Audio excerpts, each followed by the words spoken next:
You know what? That was so groovy. I'm welcome to Black Man Unfiltered Network to Talk That Talk Tuesday, but tonight is Unfiltered Ladies Night. That was so groovy. I just the guy that did that, it was me, of course. I don't want to toot my own horn. However, that was so groovy. And while we're waiting for the ladies to show up in the back, I think I want to go through that groove again. Here we go.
Oh man, boy! Listen, that was groovy. Listen, thank you guys for being here tonight for Talk That Talk Tuesday. We're talking to our ladies tonight, and so I'm excited about having them. So as you come in, hit the like button, hit the subscribe button as you come in, and I appreciate every body that's in the chat so far and who will be here tonight. I'll be calling you guys out as you come in.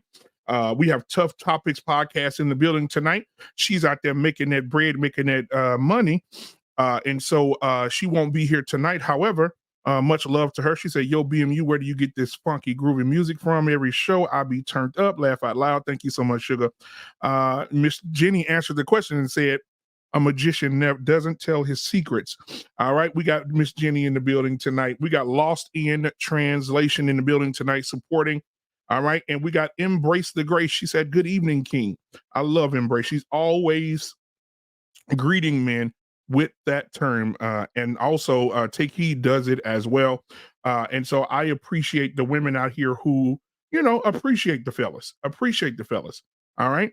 Embrace, I'm about to do that for you right now. I don't know what happened to that one. However, I'll get you taken care of in a few seconds. It'll be down there. All right, guys. This link is just for Embrace. All right. So if you come up, it's just for Embrace. Anybody else come up, you're going to be at the place. All right. So I want to bring up our panel for tonight, who are women who are, we're going to have a conversation tonight. And I can't wait. So I want to start bringing them up one by one and introducing you guys to the women who are going to be in the building tonight. First, I want to bring up Miss Jenny is in the building tonight. Yes, indeed. I want to bring her up. And also, I want to bring up Callie Bev is in the building tonight, ladies and gentlemen. Yes, indeed.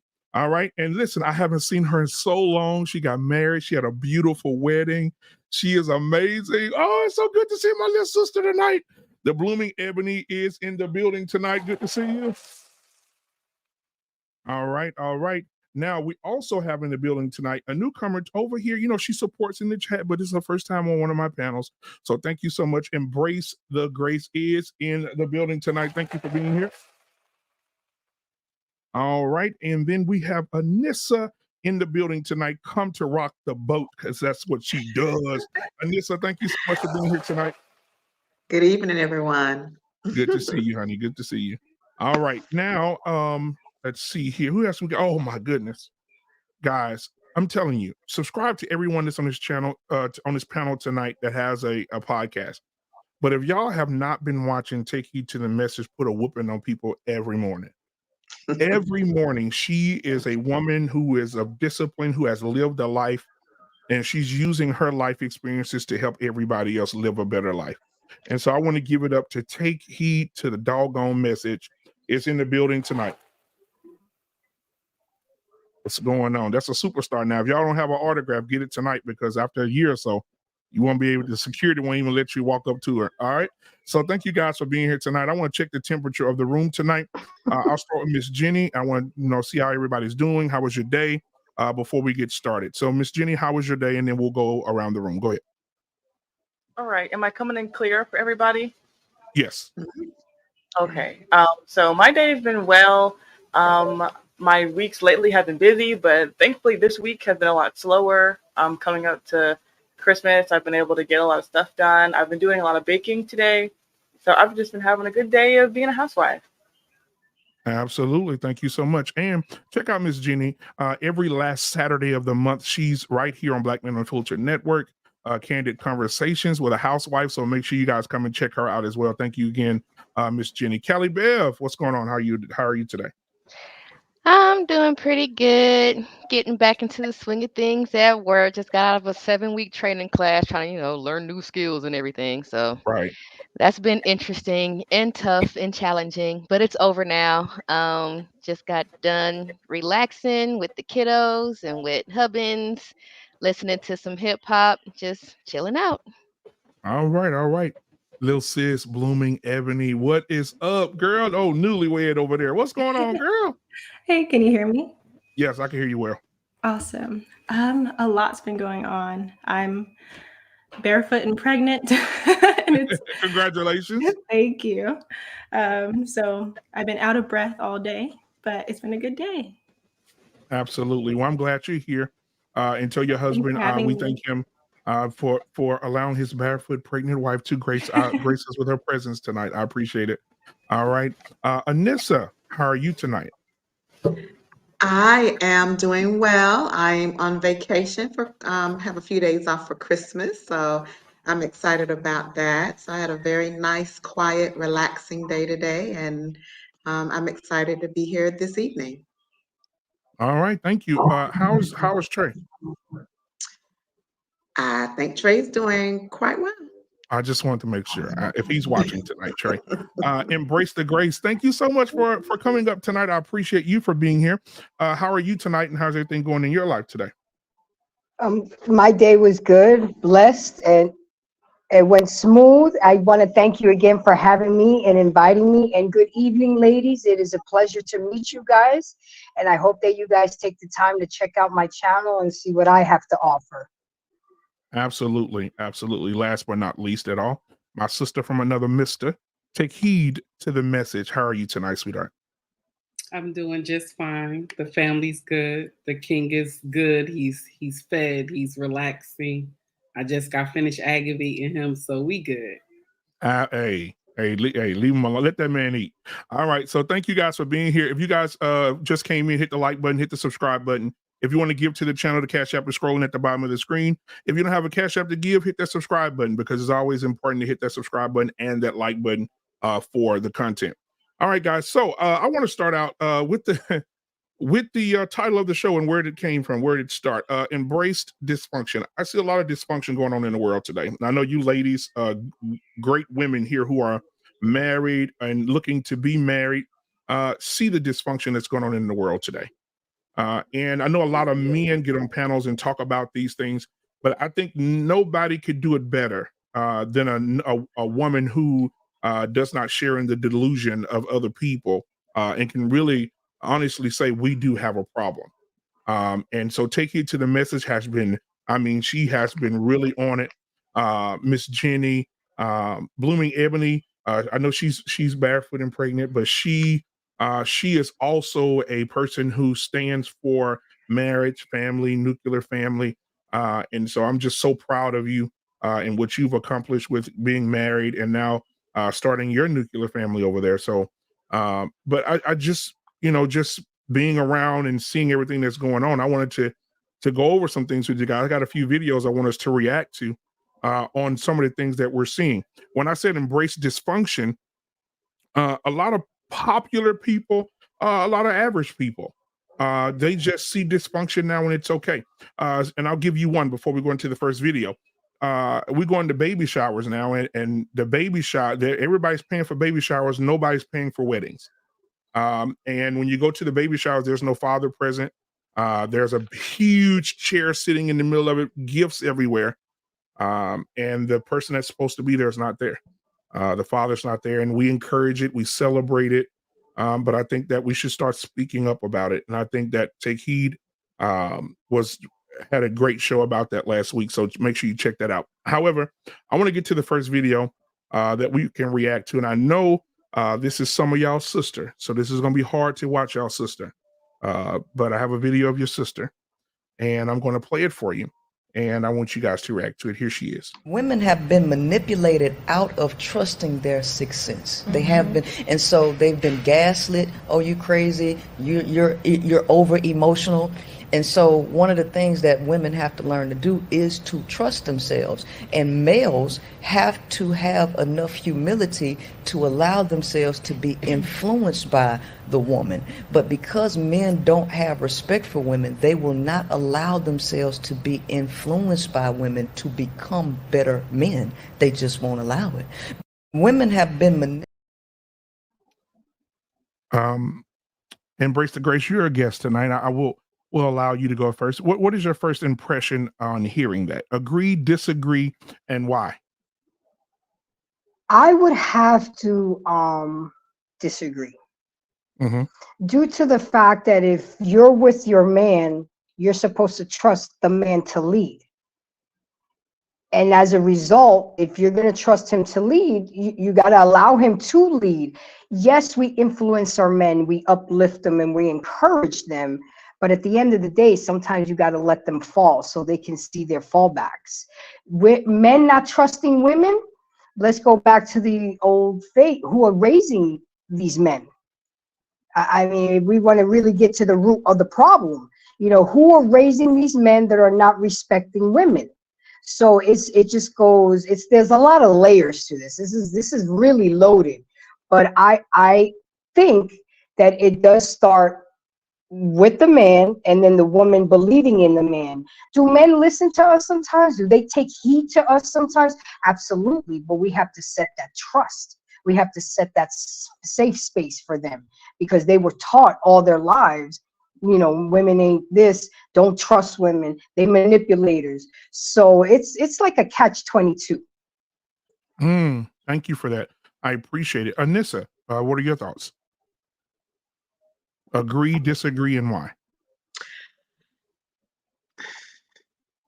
I won't say that I fully agree, but I could maybe see a point that she was trying to make. I don't agree with most of her points, but I think that, as Embrace was saying earlier, I think some men have into the idea, and men are the leaders, they are the heads, but I also think that a wise man will also listen to his woman. If you've picked the correct woman, she should bring a lot of value to you. She should bring a lot of knowledge and information.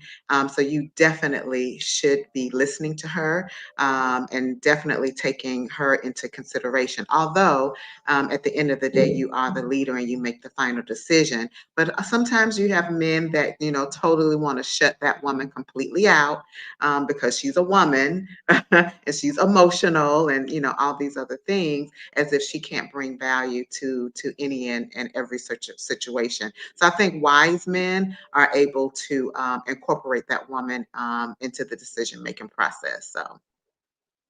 All right, thank But you yeah, for that. it's a lot of loaded. I agree with Embrace. It can kind of go, you know, much deeper than that. But yeah.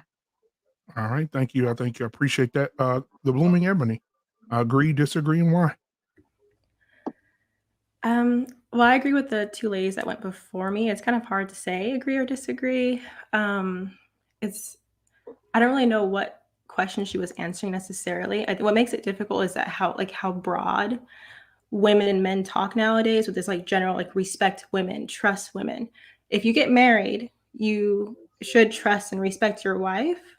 And as your wife, she does have influence over you. There's this idea, or I think it's actually in the Bible, it's just scripture where it says you lead by example. So if your husband's not in church, you go to church and then maybe he'll follow. Like you kind of lead by your actions. But this idea of men should just blanket trust and respect all women, I think that kind of makes this conversation a little bit difficult. I think if you're married, that's your wife. You married her for a reason. You should trust that she has some wisdom, that she has knowledge, and that she wants the best for you. And as long as you have that good faith in your marriage and you guys are moving forward, then yes, I would say she does have influence over you.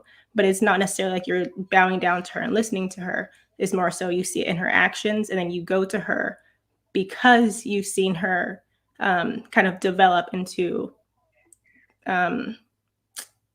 how can I say this? Develop into a wise woman, right? You can go to her for ideas and advice, just to make sure that you're leading your family in the right direction, because she's a part of that as well. Thank you so much, Blooming. I appreciate that. Callie Bev, what are your thoughts on the new prophet saying these words? Agree, disagree, or and why? I disagree with the new prophet, but I do agree with her overall point. Um, as what the other lady said before, you know, if you trust in your decision of a wife, then obviously there is some insight and some input that she would have as to what's going on in you all's household. She's a part of it. It's a relationship. It's not necessarily a dictatorship or what do you call it, an authoritarian regime type deal.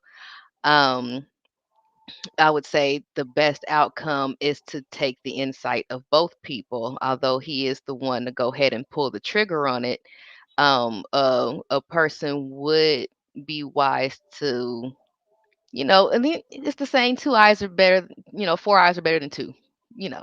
that sort of thing. So, just to like, wait, what do you think about this? I think that any point could be taken to the extreme, one way or the other. Believe all women, believe no women, and that including your spouse. And it's like, if you don't necessarily believe anything that women say, then how can you believe and trust in what your woman necessarily says? How do you get to that point where you do trust her, where you do look into, what she says and how she acts to back up what she's saying now? Because that's also a factor too. But if you don't trust any of that, then how do you go into a relationship or a long-term relationship, marriage, however, and have that be successful? I think it creates contention. All right. Thank you so much. I appreciate that. Miss Jenny, what are your thoughts?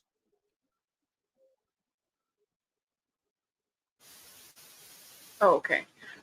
So I found it interesting that she was saying that, because I mean, we only heard those few snippets, but I guess what she was trying to say overall is that, women need to, be given more grace because we've been mentally abused by these bad men who are out here who have gaslit us, is what she's saying. And so I just find it so hilarious that, I don't know who this woman is. She seems like the kind of woman that would say that, women are strong and independent. And yet when women make mistakes, by picking these garbage men, it always still seems to fall back on the man as, it's your fault that I picked you. And it's like, well, aren't you responsible for your actions? Aren't you responsible for the guys that you choose to hang around and be with? And so it's just like, no matter what happens, whether it's the woman doing something or it's the man doing something, we somehow, a woman can always spin it to it being, oh, the man did this to me, and I only did this because he gaslit me, he lied to me, he manipulated me, and so even though I willingly chose to be with you, it's still your fault.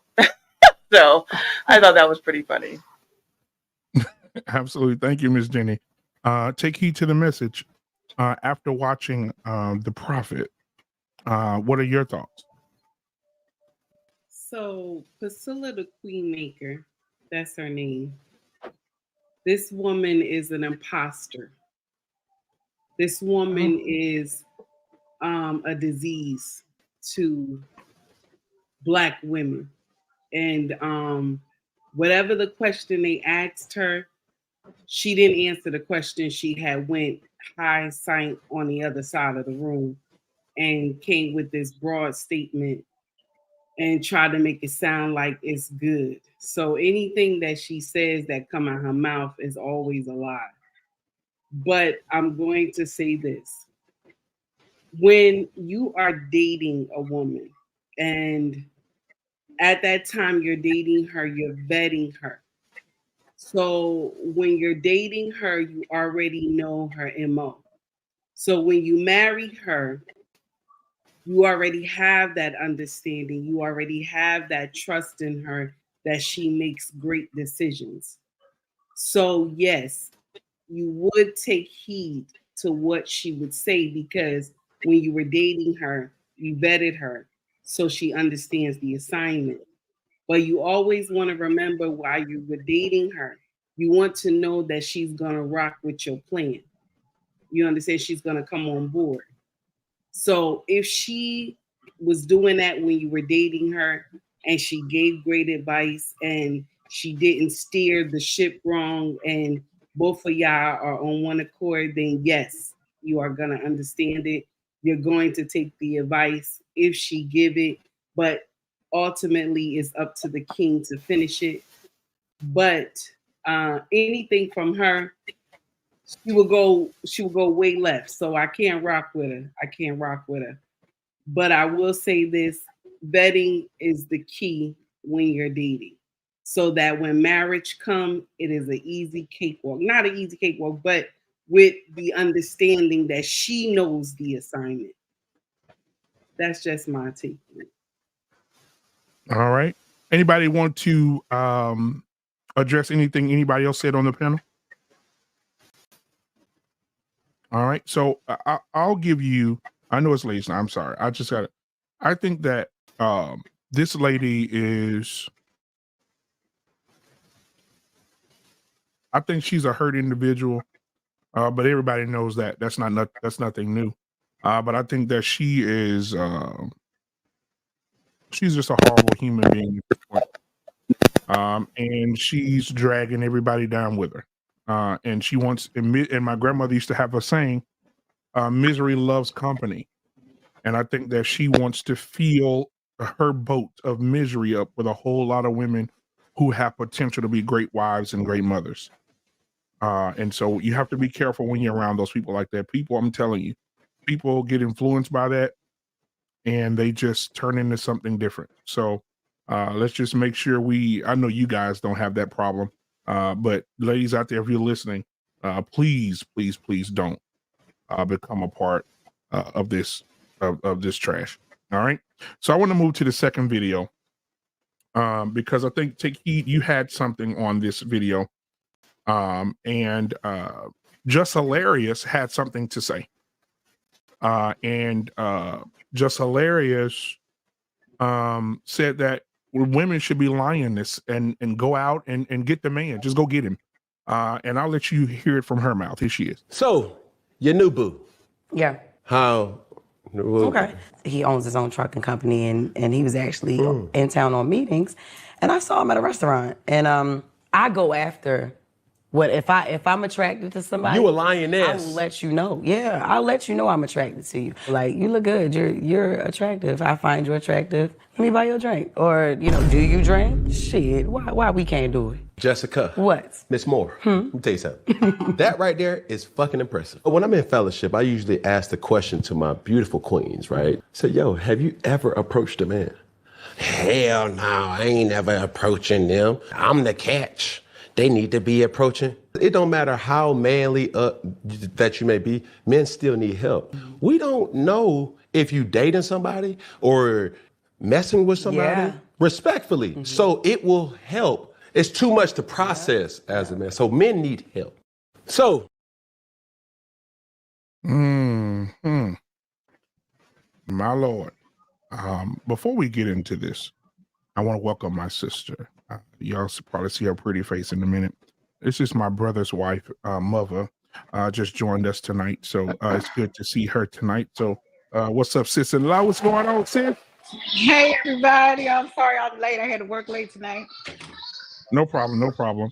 So I want to start up at the top with Miss Jenny and go around. Miss Jenny, what are your thoughts on Sister Just Hilarious's comments with Cam Newton? I don't know what happened, but it didn't play on my end. I couldn't see it. Oh, okay. Basically, she was saying that she approaches men. She goes after men. If she thinks they're attractive, she hunts them. It's not the other way around. What are your thoughts? Well, it's funny. I wouldn't be here if women didn't think like that, because my mom proposed to my dad, and so I don't know if I would do that. I didn't propose to my husband, but I think that shows a certain level of masculinity in the woman, to be so forward like that. And so, but I mean, sometimes, I guess we're just living in a day and age where a man might want to, but he might be so afraid of the possible rejection and, the stating that he wants to be married, and then that changing the trajectory of the relationship. Even if she's not ready right at that moment, and her thinking like, oh, do I really want to be married? So, a lot of men, they just feel too scared to ask, and so maybe it would be best for a woman in that scenario to, pose the question, and the guys say, oh, well, yeah, we could do that, and so yeah, I think it just depends on the couple. If you're dating a guy and he's not the kind to be afraid to ask for what he wants and to make his desires known. But if you feel like, okay, well, it's been a certain amount of time and I feel like I have to propose, well, that's a bad sign because you feel like you're already dealing with a guy who's comfortable asking for what he wants. And if he's not asking for marriage, then that's a red flag. But if you're dealing with a guy who you already know is, more quiet and, timid and meek, then you might be like, hey, let's get married, or you want to get married? Just kind of say in a casual way, and then he might be like, oh, well, yeah, I actually do. And so maybe that'll just help him kind of move the ball along. So I think it just depends.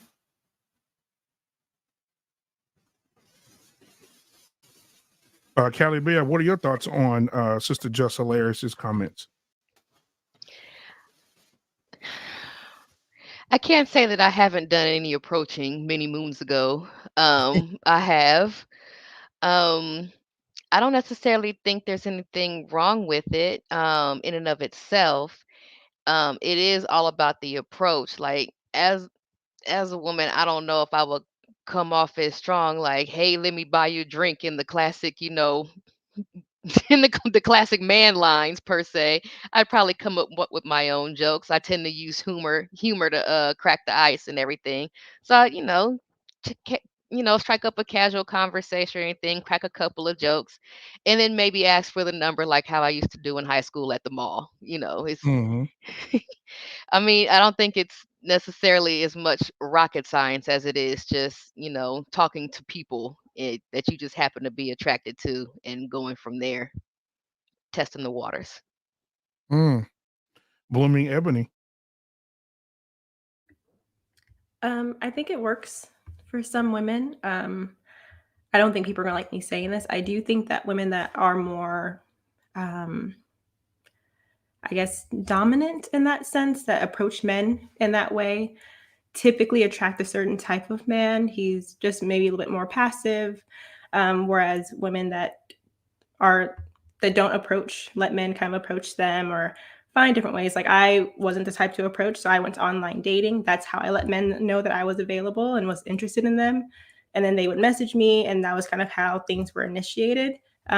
Just to take away all the Me Too nonsense, right? Take that pressure off of men. But I think it works for some women, and I think women should try it more if they're comfortable with it. I do think that there is a feminine way to do it. I don't know if I would necessarily ask a man for a drink, but there are women that are a little bit more dominant, and that's just what they like. So I don't have any issues with it if it works for her, but I'm assuming she might still be single. So maybe it's not working in the way that she hopes, but I don't think it's going to hurt a woman if she does step out of her comfort zone and does tell a man that she is attracted and she is available in a way that's appropriate. Anissa, I know you approached Trey, so No such thing. I'm just kidding. I'm just kidding. So what are your thoughts on Jess? She says she's a lioness. She's gonna, if she attracted, she's gonna go get him. Well, I'm old school, kind of old fashioned in that respect. I prefer the man to take the lead in that. To know that he's interested in you, he wants to get to know you, and then you respond in a feminine manner. That's my approach. That's what I prefer. However, if this is a new day and a new age, so you have women that are a lot more aggressive in that way. I think that that's an aggressive and definitely a masculine mindset that she has. I think that it can be done just, a little more feminine, the smile or, the look or the compliment, things of that nature. But, she describes herself as a lioness. So, that just tells me that she's probably just a little bit more aggressive in that area. For some women, it may work. I don't know if that. I don't know the numbers, but I don't know if I think men may maybe flattered by it, but I don't know how men really feel about a woman being that aggressive. I think a certain type of man may be taken aback by it. And the men that probably like it might be a little more passive, if that's the type of man that you want. I've never felt that you needed to push a man or coax a man into making a move. If somebody wants you and they're interested in you, men know exactly what to do. Okay, Mother, welcome to the show tonight, my sister. What are your thoughts about Just Hilarious saying that if she's going to be aggressive, she's going to get him? What are your thoughts? You muted. You muted. Oh, okay. I'm sorry. I'm trying to get my daughter. Okay. Okay. Was that the Cam Newton interview? Yes. Okay. Yes, I watched that whole interview. And she talked about like Country Wayne and that whole ordeal. And I actually liked Cam Newton's response to her.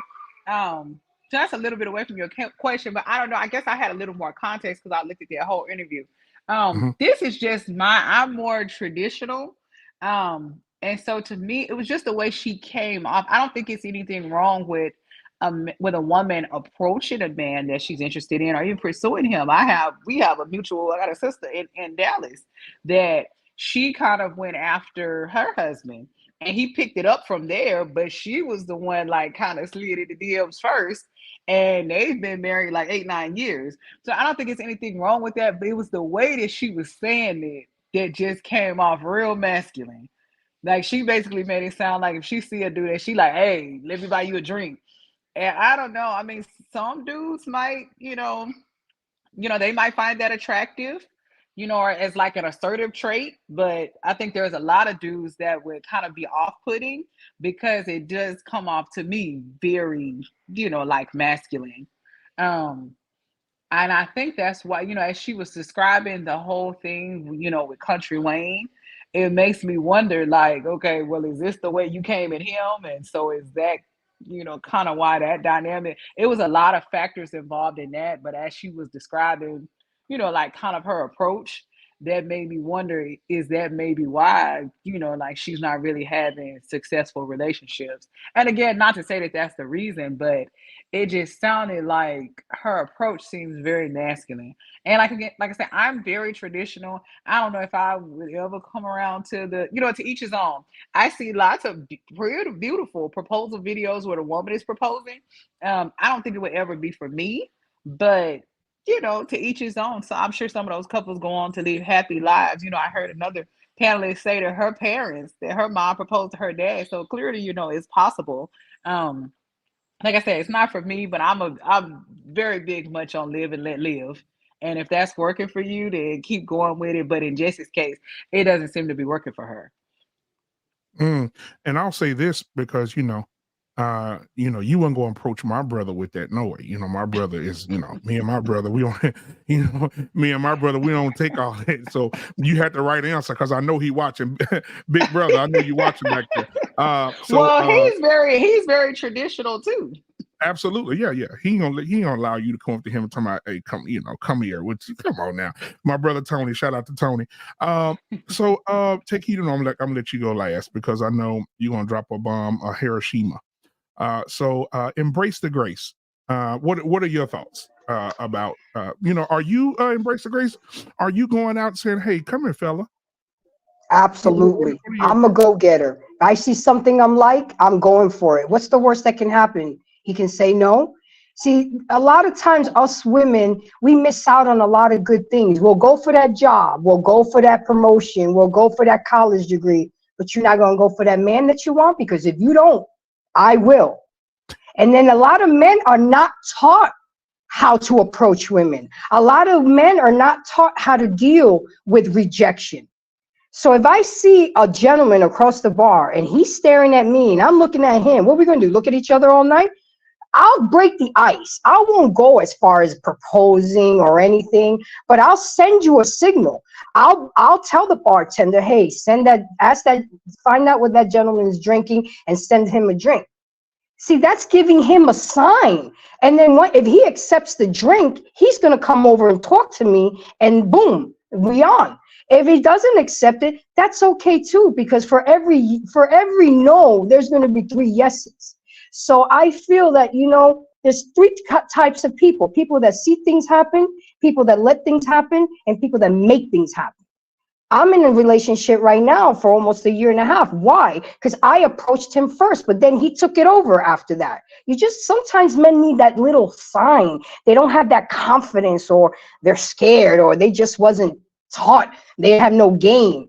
But I feel that sometimes we miss out on a lot of good men just because I get it. We want to be traditional. We want to be feminine. I get it. Trust me, I'm working on that. I'm from New York, half Italian, half Dominican. Sometimes it's hard to be feminine, but sometimes you got to go for yours, or you're going to miss out on something that could be great. I had a 5-year relationship with somebody because I approached them first. So it does work, trust me. And sometimes it doesn't work, but you got to at least try. Closed mouth don't get fed.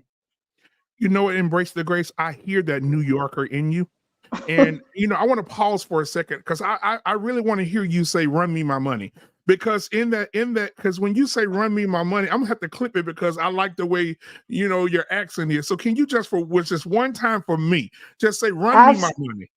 Absolutely. Run me my money. I love it. Love it. Love it. Take heed to your message. What are your thoughts on Just Hilarious saying, hey, she's a go-getter. She's a lioness, right? I know you did a short on this and you talked about this. So what are your thoughts? So this is just from, my own perspective. She is not a lioness. A lioness knows her place. She's not a lioness. She is a alpha female / masculine female. That's what she is.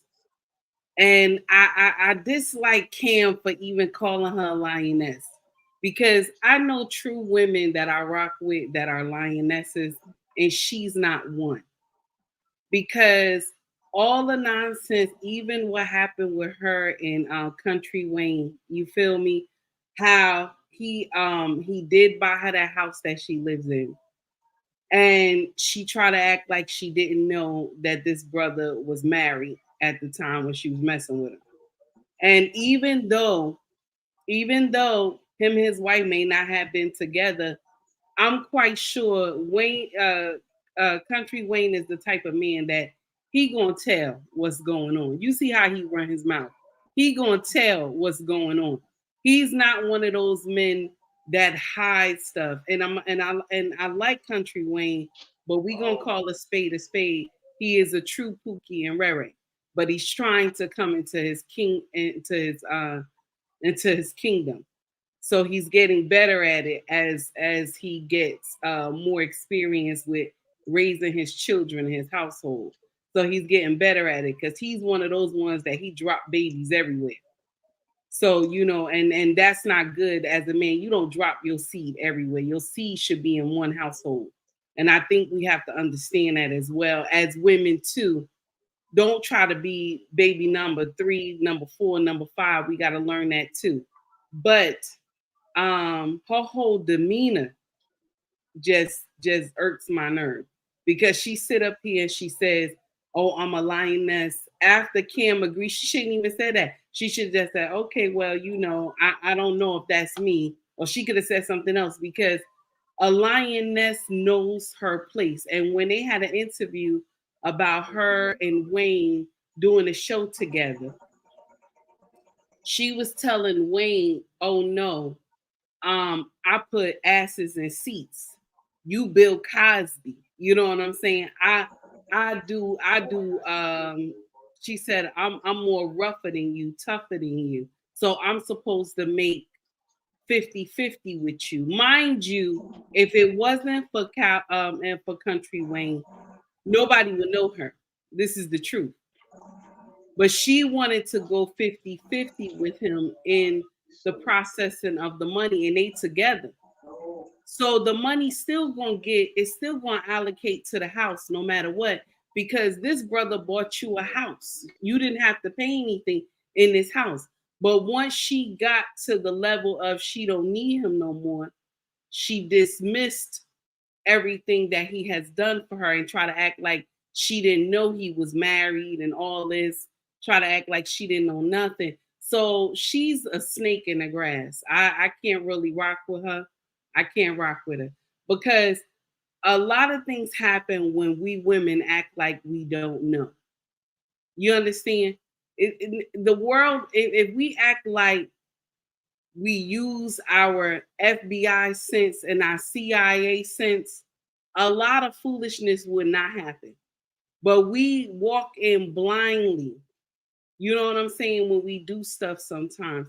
I don't agree that she's a lioness. I agree that she is just a masculine female. And I'm not saying that you shouldn't approach a man. I'm not saying that. If you like a gentleman, right? What's the harm in just saying hello?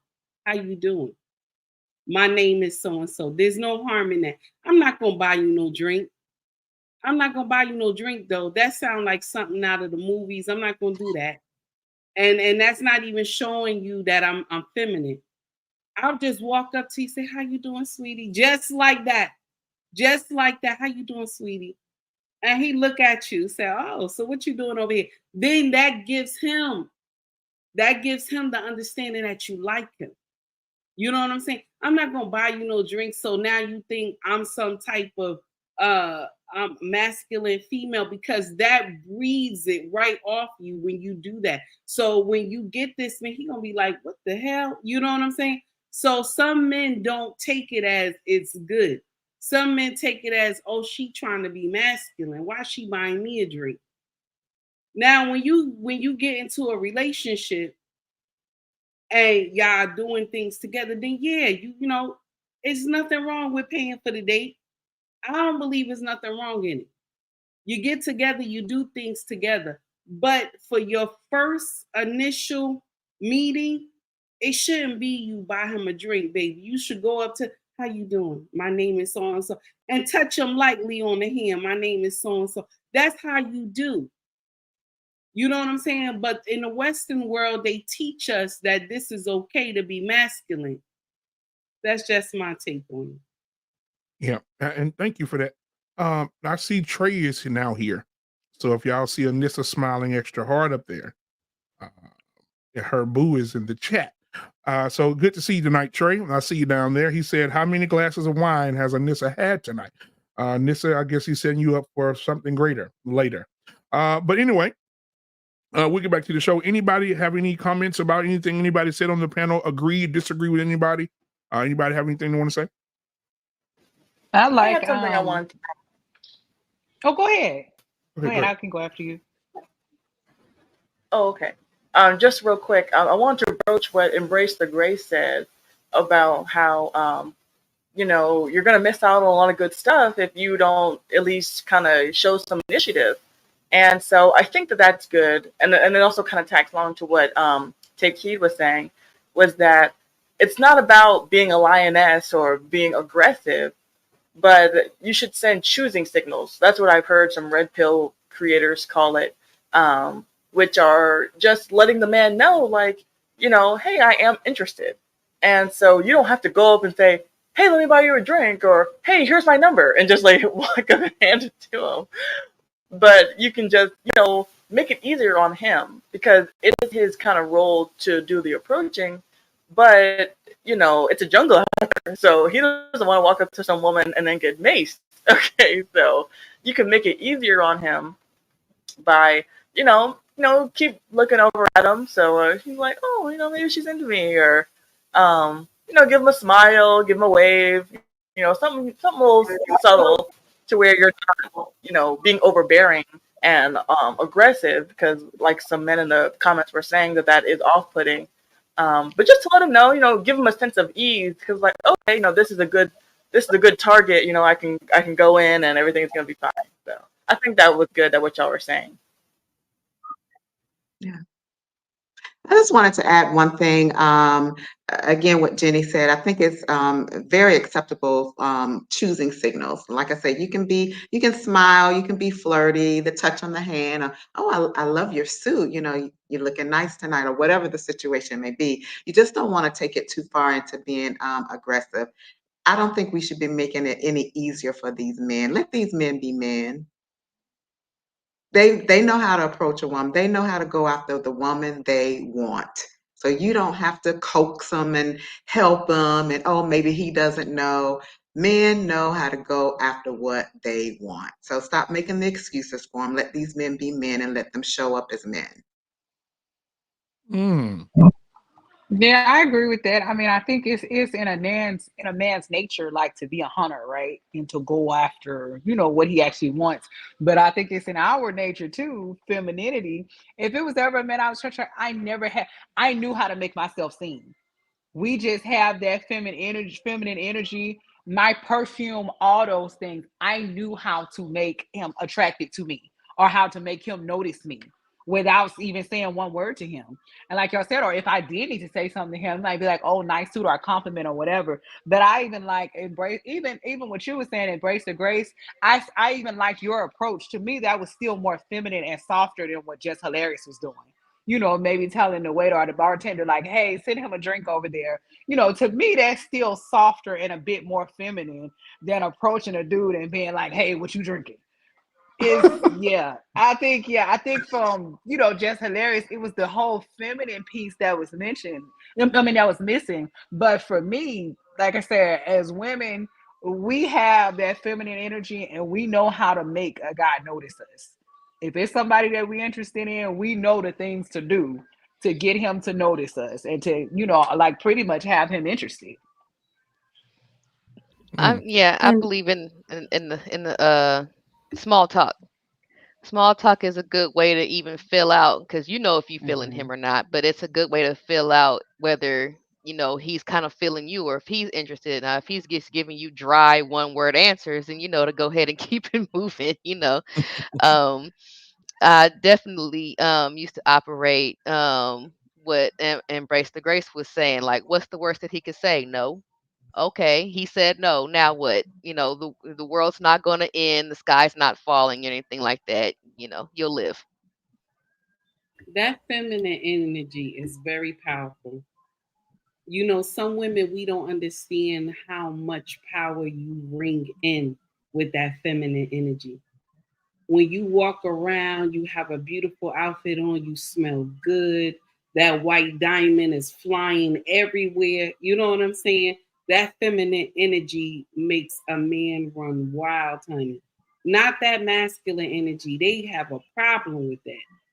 Because when men meet masculine energy and masculine energy together, okay, they're masculine and now they meet masculine. This is friction. This is a problem. He think he coming for a battle. You understand? But when he meet that feminine energy and she smell good and she talks calmly and you know what I'm saying? That feminine energy makes a man run crazy.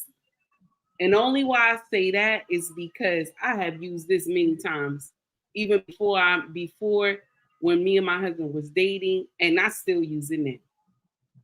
And this thing gets me so much. But before, I didn't even know how strong feminine energy was because I wasn't raised that way. I didn't understand it. It's only until I met my husband that he let me rest in my femininity. So that's how I learned that me being soft, me being kind, me being loving, you know what I'm saying? And I mean, I always take care of myself. I always smell good, dress nice. But just the fact of me just laying in my femininity and being more affectionate towards my king, that breathes off so much. I get so much from him that I have never received from any man. So that femininity is powerful. We just don't know how to use it in the Western world because most of us have been groomed to act like men. That's why most of us are hard and they say, oh, we so aggressive and we're masculine and this and that. And that's where our men are like, nah, I can't rock with her. Maybe I could rock with her for a couple years or something. And then when I truly find my woman, then he disappears because you were not the one that he wanted. You got to learn how to rest in your femininity. That's the thing that we miss in our culture as well. That's just my take. Yeah, same here. I always knew but like you said, you have to be with somebody or be with a man that makes you comfortable enough to rest in your femininity. So before my husband, and even with my husband, I'll be honest, the first couple of years of marriage, I wasn't resting in. I was young. I wasn't resting in no femininity. So I would go the other route. I knew I could clear out a room. But then one day it was like I realized, and talking with other married women and, them kind of giving me advice and all that kind of stuff. And I realized, like, dang, fool, you don't have to do all of that. Like you can be soft, you can, you're in a place where you feel protected, where I could be comfortable, right? Like resting in my femininity. And so it's kind of like, fool, you've been cutting up all this time and you could have been getting way more than you was getting and not doing, not acting all out of character the way that I was acting. Yeah, so once you are able to tap into, but again, you made a really good point. You have to be in a space, whether that's a relationship or whatever, even a relationship with yourself, where you're comfortable enough to be able to rest, in your femininity. And with the femininity, like you said, the self-care and kind of all those things, but a lot of it is confidence. Sometimes even before I was married. Let me stop this lie real quick though. Let me stop this lie. Hold on a second. My brother tamed that ass. Let's just start there, okay? My brother tamed that ass. But go ahead, put all my business in the street. But I want to chime in. I want to say this real quick. I'm not saying that you should because this man makes you rest. I'm saying my king made me rest in my femininity. A woman should be already feminine. She should be already feminine. Even if the problem is though, sometimes women are in relationships where they're not made to feel comfortable resting in their femininity, right? And so I think what I've observed, sometimes that's the problem. And I think sometimes men want women, to be in their femininity, but are you making it a comfortable space for her to be able to rest in her femininity? Or are you cheating on her or doing the things where she now has to be, masculine? Are you making it a space where she's comfortable and protected and is able to rest in her femininity? But I'm gonna share something with you. This is where I'm just a little pushback. If this man is cheating and he's not making you feel comfortable being in your femininity, baby, it's time for you to walk. You don't stay with a man that you can't trust. You don't stay with a man that's doing nonsense that you gotta be masculine. So no, don't do that. This is where a lot of the women in our culture get hurt. A lot of American women get hurt because we want to keep that man who is doing nonsense. That means, baby, you have ran into a Pookie and Rere. That's time for you to pack up your stuff. It's time for you to go. Keep going. Because your king, he's blocking the way for your king. When we meet men like this, he is blocking the way for your king. I remember when I met my husband, he said to me, when we were dating, he said to me, you wasn't supposed to be a baby mama. You were supposed to be a wife. And I looked at him and I said, what are you talking about? He said, yes. It's just that you were dealing so much with foolishness that you slipped up and you supposed to have been waiting for me. I always laugh at that when he say that. But we do that. We will go get some man, be with some man for 4 or 5 years, and this man was dogging you and this and that. And now you all masculine because you trying to hold yourself together. So now when you get in the next relationship, you immediately go in and take all that baggage from the other relationship and get ready to destroy this one. So when you know that a man ain't no good, baby, you feel it in your spirit when he ain't good. You feel it. Okay? You gotta keep going. Feel it, baby. That's time for you to go. You don't wait no 3-4 years until he get it right. He ain't gonna get it right. He been doing it long enough. It's time for you to go. So no, I'm not saying that, when she meets a man, she should rest in her femininity. No. I'm saying for me, I rested in mine. I'm saying a woman should be feminine from the beginning. Just like how Anissa said, a woman should be already in her femininity. This is our trait. But to go to. Because we let some men that were not worthy to swim in our honey pot, okay?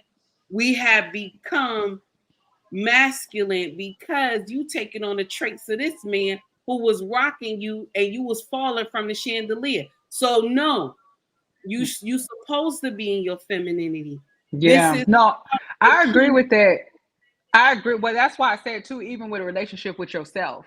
So when I say relationships, like even with yourself, you got some women, I think I was speaking on a lot of what I see. And a lot of women are in relationships where they're not able to, where they don't feel comfortable resting in their femininity. And that's why they're not able to. But even with self, you have to, a lot of us grew up masculine. I know I did. I was not raised to have no femininity. So that's why I say, even in your relationship with yourself, Hallelujah. When I met and I finally got into a place, that's why Black man said that, where I could be honest with myself and accept it. When I met my husband, I was not feminine. I was very masculine. And I always praised, because he saw the femininity in me when I didn't even have it. Even despite, he saw me for who I really was when I was a whole different crazy person. Miss. And he still loved me and loved me through until I got to that place. And he made me feel comfortable and able to be able to rest in my femininity. And now 5 kids and 13 years later, we, still together at a good place. I've been resting in my femininity, for a long time now. But I always say, I knew he was for me and he was my soulmate because he was able to see past me and all of my craziness. And he saw the femininity in me, even when I didn't see it in myself. And because, like I said, I wasn't, and a lot of us, we weren't raised. I was raised to be very masculine. To be extremely masculine. I love what you said, because this is my story, baby. I was a whole hurricane, war, storm, tornado for my king for the first 2 years of our marriage. And we've been married, it's about to be 16 years. And I was a whole desert storm for this man. I was a nightmare for this man. But this man came to battle, honey. He came to battle with swords and weapons all behind, with armor on, ready to take me down. And when he did, and they squabbling out there now. Yeah. So when I finally decided that I was going to follow this man, I was 2 years into my marriage. So baby, I understand what you say, but I'm just telling people that don't take as long as I did. You understand? Don't take as long as I did. Learn to understand that before you get married. Yeah. Because going through that whole process is a nightmare. And if you don't have the, because I call my husband King, if you don't have the right king to walk that walk with you, baby, you will get lost in the sauce, honey. With all this foolery that they have playing all out on social media. I thank God my king picked me, because Lord, I don't know what I would do right now. I'll kid you not. Well, I think that should be the goal for the next generation. Give me just a second, guys. Give me just a second. Now, earlier in the show, I knew that you guys were going to bring a lot of power and a lot of emphasis on what you were going to say. And you know that on Tuesdays, I have a co-host. And he saw that the power from you guys. And he said, I'm almost done eating, brother. And I'll be there in a minute. And so, ladies and gentlemen, without further ado, I would like to just bring him up because, but before I do, I gotta play his, this is him. And because, women, if you're looking for a husband, this is your guy. But let me go ahead and play his intro and then we'll bring him up. Here we go. I can't help it that I'm custom made. I can't help it that I look good, smell good, can dance all night long. I can't help it. We got Lost in Translation in the building tonight. Ladies and gentlemen, my brother and my co-host on Tuesdays in the building tonight. What's going on, my brother? Good evening, Black Men Unfiltered. Good evening, ladies. So glad you guys could join Good us this evening. evening. As always, it's a pleasure to see the ladies. Go ahead. Can I say something? That's right. Go ahead, baby. Go ahead. Take heed. You are so refreshing, and I am so glad that I met you tonight. And you, most of you ladies are absolutely right. I was raised, I was a daddy's girl, and he taught you don't need no man. You may want a man. I'm gonna teach you how to shoot a gun, how to fish, how to ride your bike, how to cook. I get it. Even when I did the work and worked on myself and the therapy, even my therapist said, okay, we're gonna work on being more graceful versus so gangster. That's why my name is Embrace the Grace, because I've had to embrace my grace. Sometimes it works for me, but the gentleman that I'm dating now has broke me down to the most feminine. Sometimes I can't even believe that I'm like, am I allowing this man? You know, it's like I would have never done this with it, but you're absolutely right. If the man stands on 10 toes in his masculinity and runs the show right and is a true queen, a true king, we will naturally, and I know it's a curse word for a lot of women out here, the submissiveness will naturally come out. And I am going through a spiritual journey and a transition that it is different. You're absolutely right. And the fact that you picked up on it, and Miss Mola too, I'm still a work in progress, because you can tell I tend to be masculine. I coach basketball for 19 years. I mean, I'm into sports. I'm into guns. I shoot pool. But you know, I still have to maintain. When he comes around, my whole energy changes. He shuts it down. You know, so you ladies are absolutely right. But I'm still gonna holler if I see something that I like, because I'm not gonna miss out, you know. I'm laughing. I'm laughing right now because I'm gonna share something with you, right? And this is why I'm laughing. Because sometimes that alpha female, masculine female will come out of me, right? And my husband will pull his glasses down and look at me. And he'd be like, catch yourself. Catch yourself. You about to fall off the ledge. Catch yourself. Mine would say, are you done? Yeah, are you done? You see what I'm saying? So I have to pull back. And I'm going to share something with you. I actually realized how more feminine I have become during our marriage, because last week I cooked a big dinner, right? This is just a little tidbit. I cooked a big dinner. It was enough to last to the evening time. But the food got gone because we got 4 children and my husband and me as well. So the food got gone. So later in the evening, okay, my king was like, I'm hungry. He's laying on his lazy boy. He's like, I'm hungry. I'm like, and you ate, you ate a lot today. And he was like, yeah, but I'm hungry now. And I was like, so what you want to eat? He's like, I was expecting you to say that. I was like, yeah, what you want to eat? So he tell me, and I like, you serious? You want me to cook? He was like, yeah, I want you to cook. Now, mind you, I had cooked already, big dinner. I had to go back in the kitchen and cook again. Hey, you got to nourish the kings. Listen, I went in there and I cooked again, played my jazz music, had that kitchen smelling good. And when I was finished, he gonna sit at the table telling me, oh, the food is good. I like, baby, I know the food is good. That's how you know you resting in your femininity, when you go back to the kitchen and cook again. Absolutely. I've been in my, I mean, it has really paid off, like being in my femininity. And Black man knows this. My husband do 90% of the cooking in our house. We have 5 kids still at home with us, and my husband do 90% of the cooking. So I come home from work, the food be cooked, whole homemade meal. And all it is, like from resting in my femininity and just treating him, like a man, and like you said, like the king that he is. And now it's to the point he's made it where I feel comfortable, and feeling like a queen. Because it's those things like that to me. Like sometimes I have to travel for work, and when I come home from a trip, and he got a whole meal ready for me, sides, all that stuff, and all That's while my brother. That's my brother. Yeah, do most of the laundry in the house. Mm-hmm. Those things for a number of years I did, but literally probably the last 5 to 7 years of our marriage, like my husband does a majority, of the things. And we've never had like gender roles, but he does majority of the things, like a lot of the cooking. Like I said, he does like all the laundry, helps a lot out with the kids.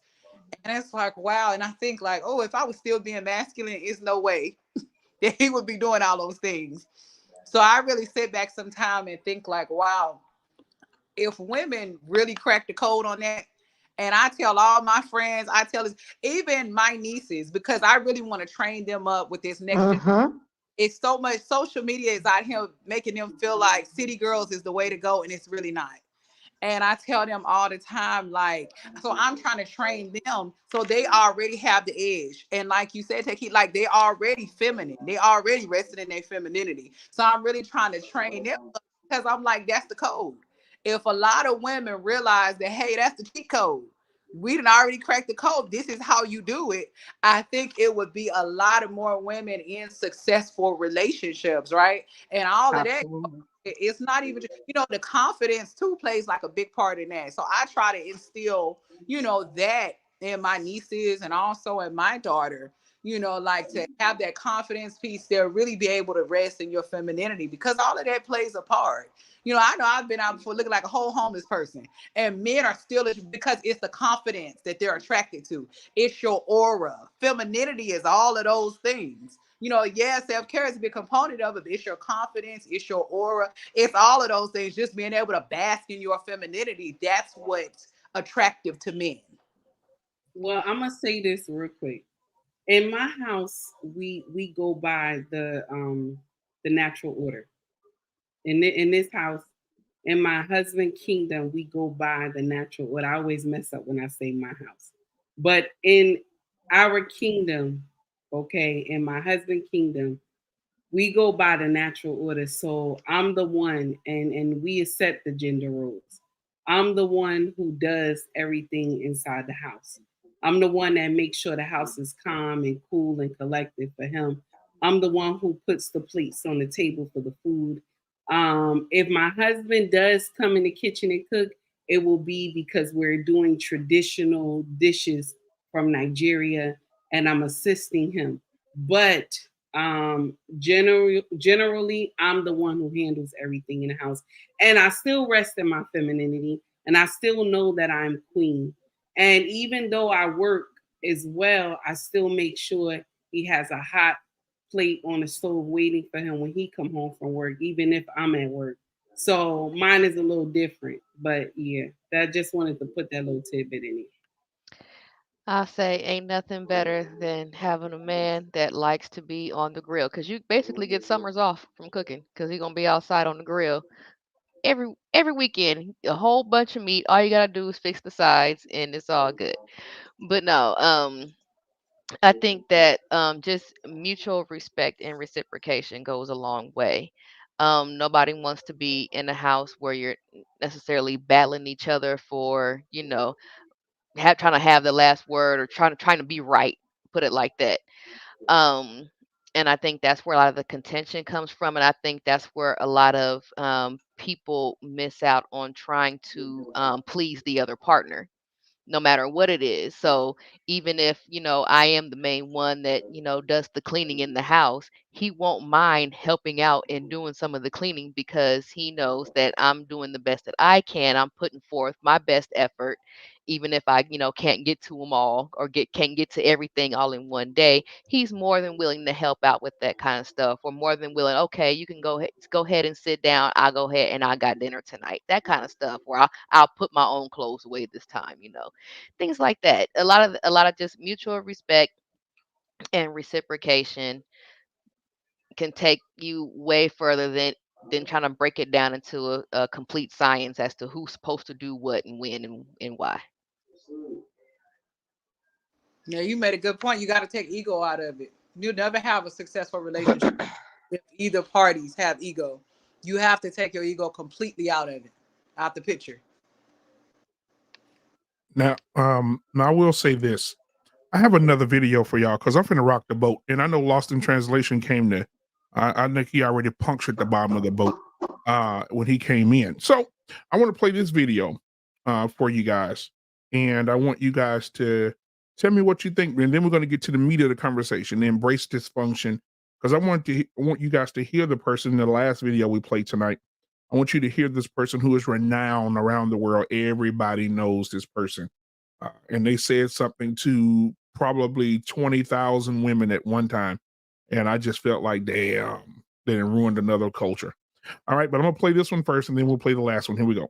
I've been married for over 10 years. I have been sleeping with my husband's cousin. Oh. Well, we've known each other for a long time before I met my husband. And I got a kid by him.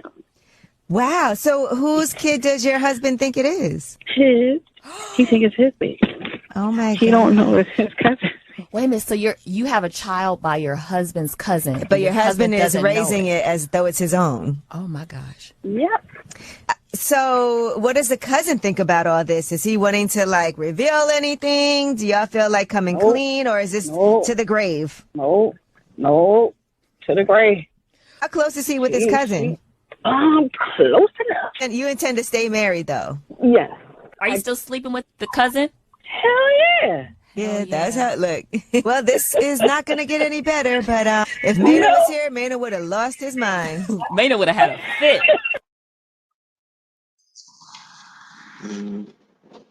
Take heed. I know you're on fire. I'm gonna let those charcoals heat up the grill because I know you're about to.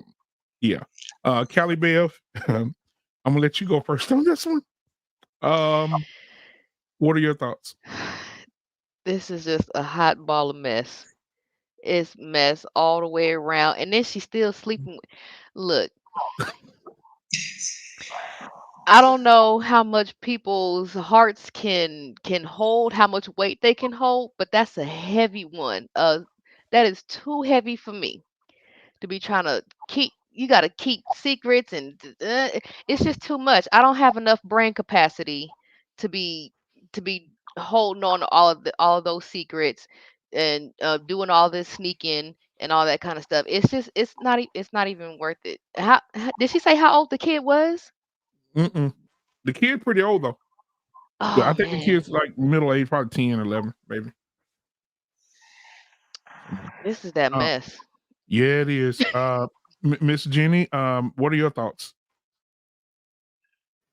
Well, this goes back into, my show that I was doing on Saturday nights and just the sanctity of marriage and the importance of it. And, things like this, we talk about it, and I've seen this clip all over. I've seen it on at least 4 other channels. And, all we can do is talk about it because we don't live in a serious society that, where the government is doing what it's supposed to do and protecting the innocent. And that husband, he's innocent. And this is just another reason why paternity tests should be mandatory for everybody at birth, and why, people who commit adultery should get capital punishment. Now, I know that sounds harsh, but, that's what the Bible says.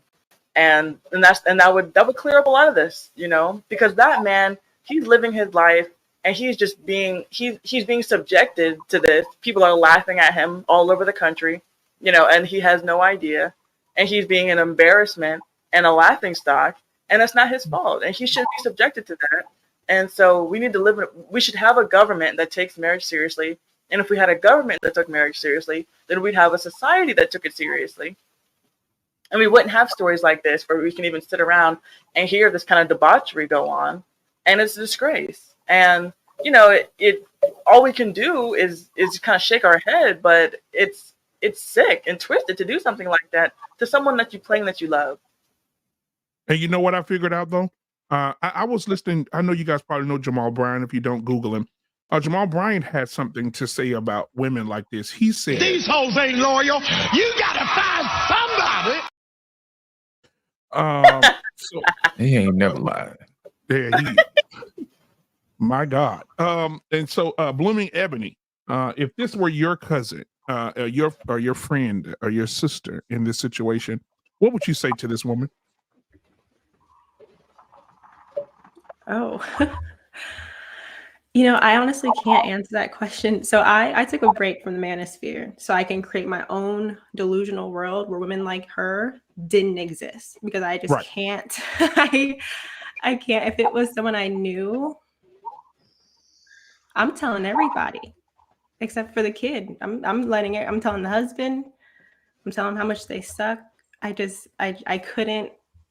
Don't tell me, just leave me out of your business, because I'm going to tell, because I can't. That's awful, especially for the child. The child's 10 years old. The husband deserves back pay for whatever he's bought for that child, whatever he can't. It hurts my, it just hurts my heart. The adultery is awful, but then to lie to this man and tell him that this child is his and it's not. For the adultery, they could have just gone divorced. They could have just separated, right, and gone their own separate ways, and he could have recovered. But then to raise this child for 10 years or however old this child is, and then learn that it's not his. There's no amount of money that can heal his heart from that. Like it. So I honestly don't know what I would say. I do know I'm going to spill everything and tell them that they have to deal with it, because that's just awful. I'm not going to leave that on my heart. But women like that is why I took a break from the manosphere, because I couldn't keep watching clips where women were treating men that way. And I couldn't live in a world where I was thinking that all women were like this. And so I had to take femininity courses again, where I can be around women that were normal and healthy and nice. Like, just be nice to your husband. Like, goodness. And I'll never understand. I'll never understand. And one thing I'll never understand also, and this is a little bit more lighthearted, is, men, I feel like keeping one man pleased is hard enough. So for you to sit here and have to balance two, and it's his cousin, there's no way she's a good wife. So I'm shocked the husband's still with her, because there's no way you're able to balance that while being a bad word insert here, whatever word you can think of, because this is awful. Again, I can't get over These hoes ain't loyal. You gotta find somebody. So let's. Ooh, Anissa. I mean, what? Come on, just say something. I don't know even what to ask. This was ridiculous. I go ahead. I think she's a disgusting person. And I think she should be utterly ashamed of herself. And then the audacity to call in on a show and talk about it and tell your story is just beyond to me. This is how people get hurt. I'm not an advocate for violence or anything of that nature, but this is how people get hurt. Exactly. Like this. And I just think it's awful. I have known a person like this. A person was a close friend of mine. They got married, married a good man that just gave them the world, actually. But she, didn't mess around and get pregnant or anything, but she was often unfaithful. And I just dropped her as a friend. I don't want that energy or that type of spirit or activity around me, especially when I'm believing for a good man.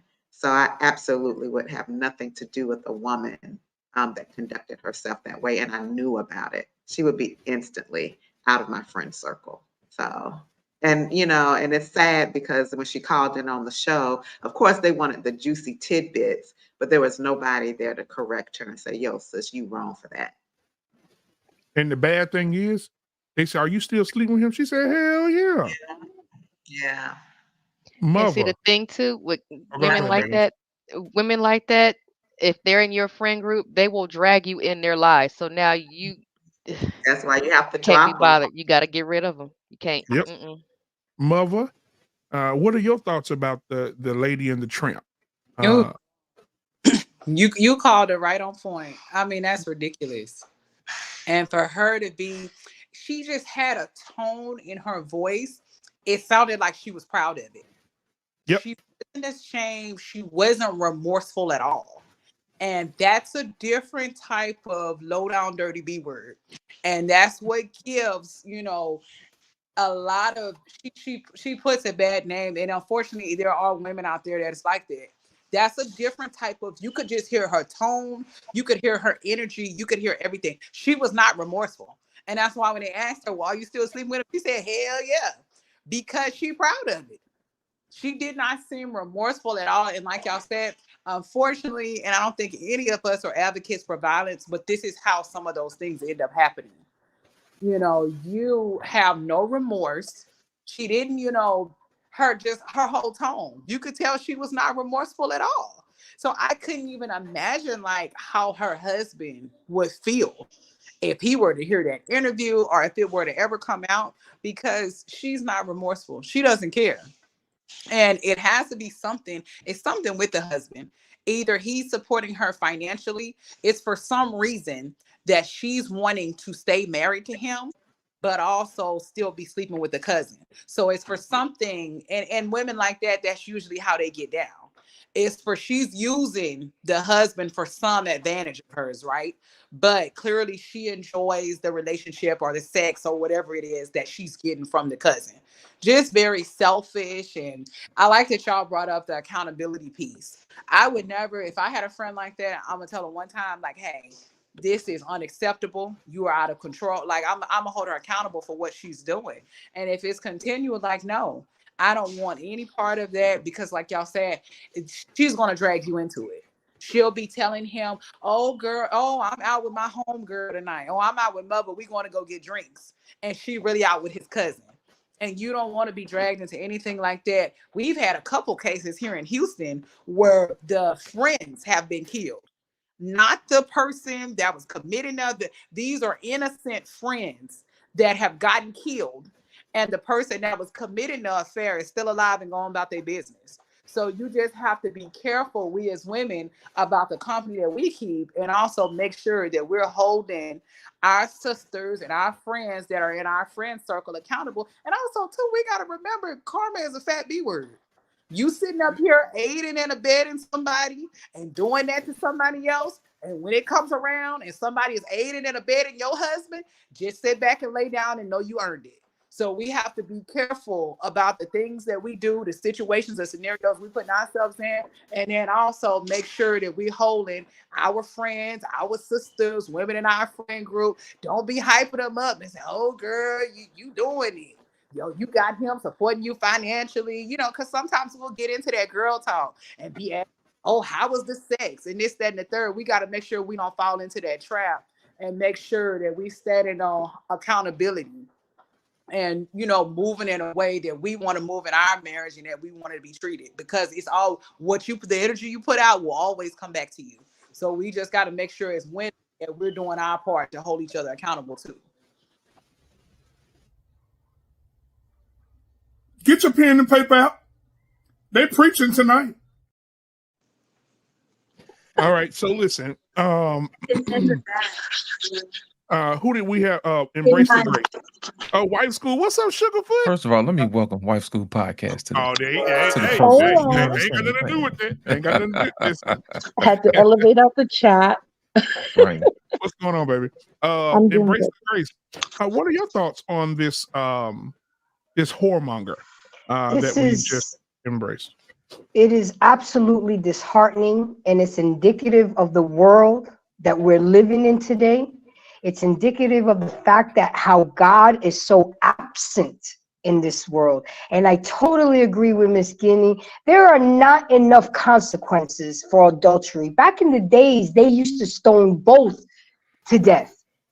But we're so far away from that mindset. The Bible, you know, basic instructions for life, you know, after life. And it's crazy. And then my dad used to always tell me who your friends are and I'll tell you who you are.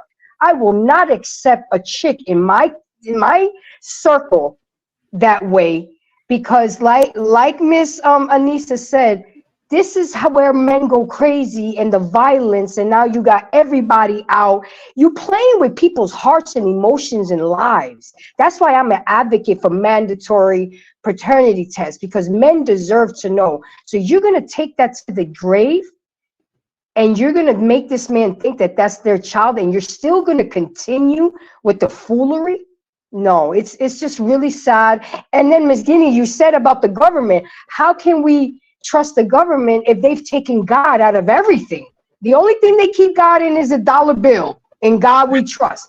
They've taken God out of school. I couldn't pray with my kids before a game. It's like I said, we are lost in the sauce, and it's indicative of the world that we live in today. And it's very disheartening. We'll probably be talking about the video 2 years from now, how he went crazy and found out, and now the child, her, the cousin, and everybody got knocked off. You know, and it's really sad, and it's disheartening. Now take heed. And I would tell. Absolutely. I'm telling. Take heed before you hit the bomb and it goes off.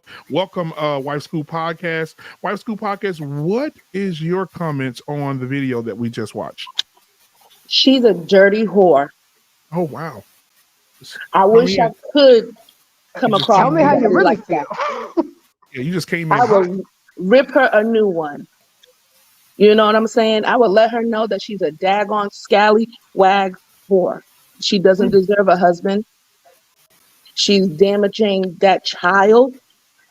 And she's, you know what I'm saying? You know, like lying. Eventually, she's going to lie to the child, and she's lying to the man. So she's building up this big world of lies that she's going to have to account for. And she thinks that she's getting away and having her little fun now, but it's going to come back on her, and it's going to go blow back so much worse. And like was stated before by Embrace, there's like no consequence. We think that we are above anything. We think our actions are above anything. What is it? FOMO, fear of missing out. I got to get in on this. And the audacity for that outside cousin to even entertain the thought of coming into somebody else's bed. You know what I'm saying? So he's at fault too. He's a dirty scallywag whore man himself. He's a dog. And I really feel bad for the husband, because usually there was a post that men love more authentically than women, because they have to provide, they have to protect, they have to be willing to lay their life down for their family. And for a person to select you off the market, which you probably should have just been left there, now he has to come to terms with the fact, because it's going to come out. It's going to come out. He's going to notice that boy, like, wow, he got a mole that looks like my cousin. Oh, he kind of favors Leroy. You know, it's going to come out one day. And I feel sorry for the situation, but she's horrible. I feel that she was feeling guilty and having the nerve to call into a station that she had this on her chest. You know what I'm saying? So, but thank you for letting the world know that, you know, women, you know, aren't crap these days. And we really need to change that. We really need to be better. And before we even get into any relationships or entertain anybody, we need to get rid of those demons and all that trauma before we start trying to snatch up husbands and ruin their lives, ruin these children's lives. Now, Wife School, thank you for that. Before we go to Take Heed, I just got a phone call from Denzel Washington. He heard what you said, Wife School, and he wanted me to play this little clip for how he feels about the young lady. Bitch. All right, so we're going to get over to Take Heed to the message. Take Heed, what are your thoughts about, and I know you're about to blow the roof off the house about this one because you don't play about marriage. So what are your thoughts? What would you say to this young lady? Come on, Take Heed. So when this video had went viral, I had did something on this video, and I was on fire with this young woman. Now, I'm going to share with you something. We not going to act like this type of hoism, shout out to Kosha, did not exist back in grandma, great-grandma, and mama time. We not going to act like that didn't exist. Come on. Because great-grandma had 12 children, only 5 of them looked like granddaddy. And the rest looked like Mr. Teller from down the street. We not going to talk, we not going to act like this didn't happen. But the only thing is that #shame, shout out to Mrs. She said, that this existed, shame existed. So the father, great-great-grandpa knew that this was going on. He knew, because the other 5, they don't look like the other 5. So he knew something was wrong. But because he didn't want the disgrace and he didn't want his family to get torn apart, he remained calm. But this is the part that I dislike. Because when you marry someone, your body belongs to each other. You should not be passing out your body to everybody. Everybody is not supposed to be swimming in your honey pot. You're not supposed to be swinging from the chandelier if it's not your king. And this is the problem we got in our community, in the Western world, that because you marry, you under that umbrella that you don't have to get no paternity test. You understand? You don't have to, because every child you have is his and it's going to carry his name. Now, just like Trey was saying in the chat, that paternity test is who pays for the paternity test. He's right. Who's going to pay for a mandatory paternity test? But I'm going to share something with you. If the paternity test goes that he's the father should have to pay. And if the paternity test goes that it's the mama need to pay. And if the mama is on assistance, she need to get a little side job with the state, cleaning up something to pay that money back. Because it's not right that these babies go and don't know who their daddy is. And then she's sitting up here all on the show acting like this is funny. But when that man burned down the house, God forbid, burned down the house, now we want to call him crazy. But nobody talked about how this led up to him being crazy. Because how dare you bring me a baby? I done paid all this money on this baby, had a big baby shower, married you, heifer, okay? And now I've been raising this baby to 10 or 11 years old, and I find out this baby not mine. This make a man lose his mind when he think that this baby been his all the while. And she up there talking about, yeah, and I'm still schooling the cuz. And I'm going to share something with you. I hope you get something you can't get rid of. Hey. Yeah, I hope you get something you can't get rid of. I feel, listen. You have done nonsense. You have done nonsense. You don't know what this cousin is doing outside. You can't even trust this man, because if he can dirty his own blood like that, baby, you better run. You better run. That's why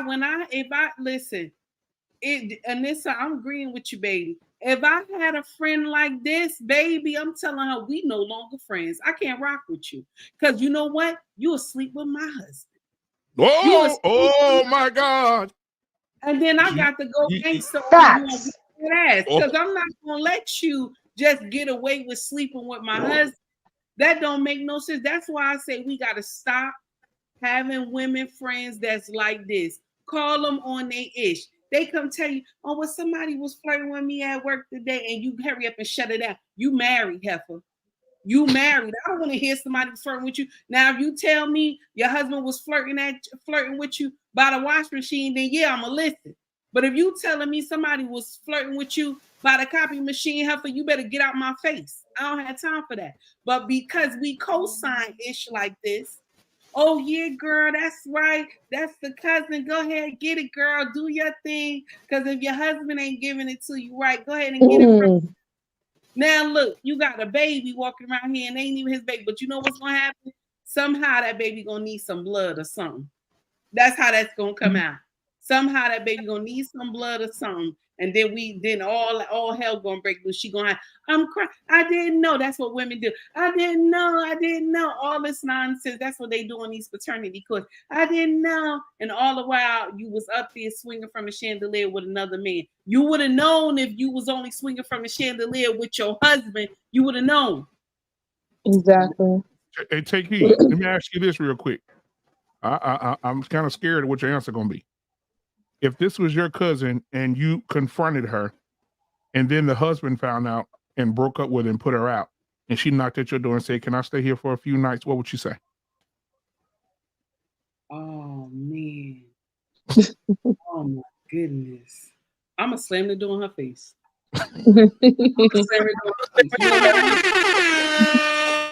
You wanna know why? I'm gonna share with you why I'm gonna slam the door in her face. Come on. You won't fuck my husband. You won't fuck mine. I'm not saying my husband gonna do anything with you, but I don't want you walking around with booty shorts on in my house. So I'm gonna shut my door. I'm gonna tell her, listen, you didn't handle your situation right. You're not gonna come here and destroy mine. So no, I don't agree with foolery like that. Ebony from Players Club can't stay at your house. Take heed. Baby, she baby.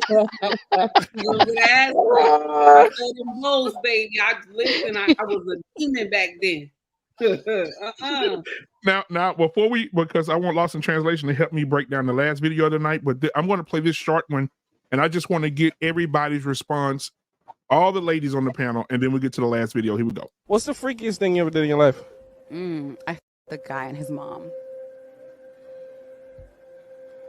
What? His stepmom. No, his like birth mother, and she's like. Yeah. How was that? It was great. Once he looked at her and told her, "Yo, come do what you do best," it was downhill from there. Wait, he told his mom, "Come do what you do best," and come do what you do best. She started sucking his dick, and then at one point they looked at me, and he was like, "Come suck this dick," and I was like, "Why obliged?" Sucked his dick too. I just sucked his dick too. We both sucked his dick Together. together. That is. One big They, happy family.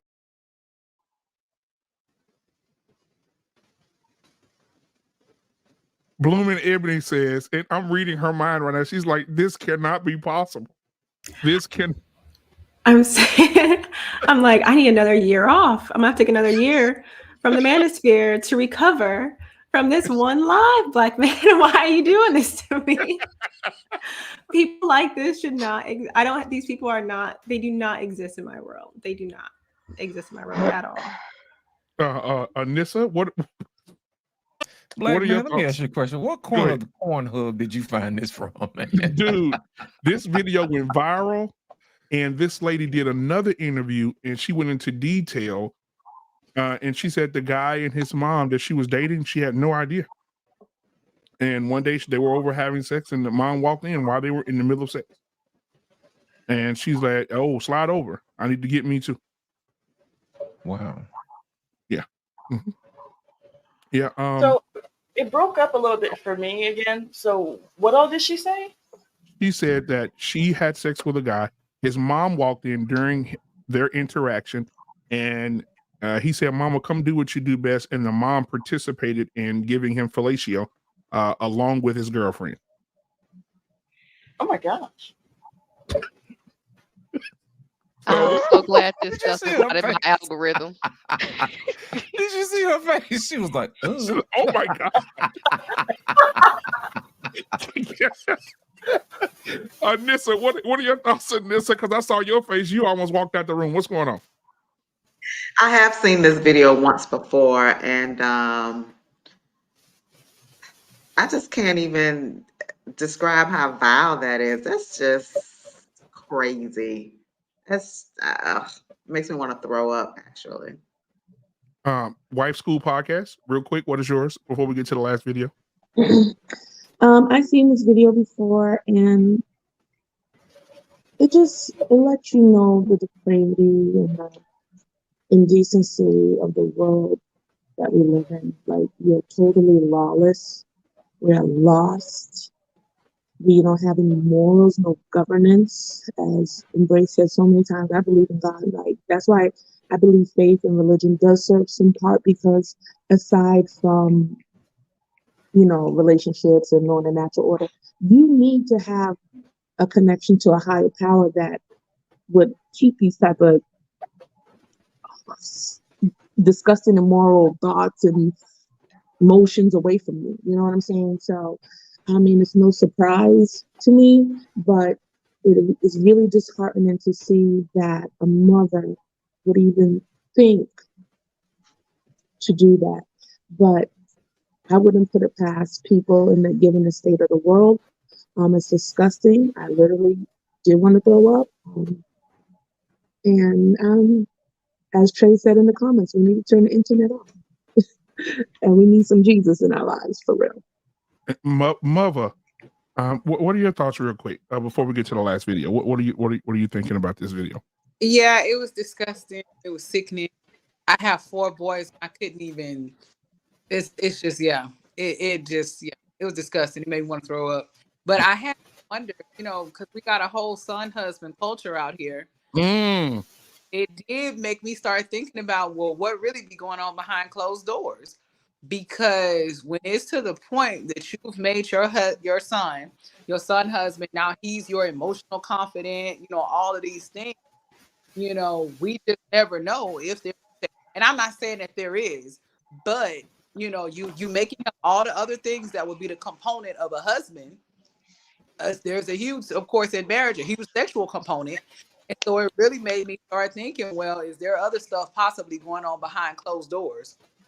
Yeah, well, lost in translation. One night we did barbershop talk, on we do it every Friday, guys. If you want to tune in, but we did barbershop talk and we played a video of a mother who dressed her son for school. It's his first day of school, and she said, "See you later, baby," and they were videoing it, and she just reached over and kissed him so intimately. She kissed him like she was telling her husband to have a good day. And this kid looked like he was around 11 or 12. And I mean, kissed him like they were like he was about to go down.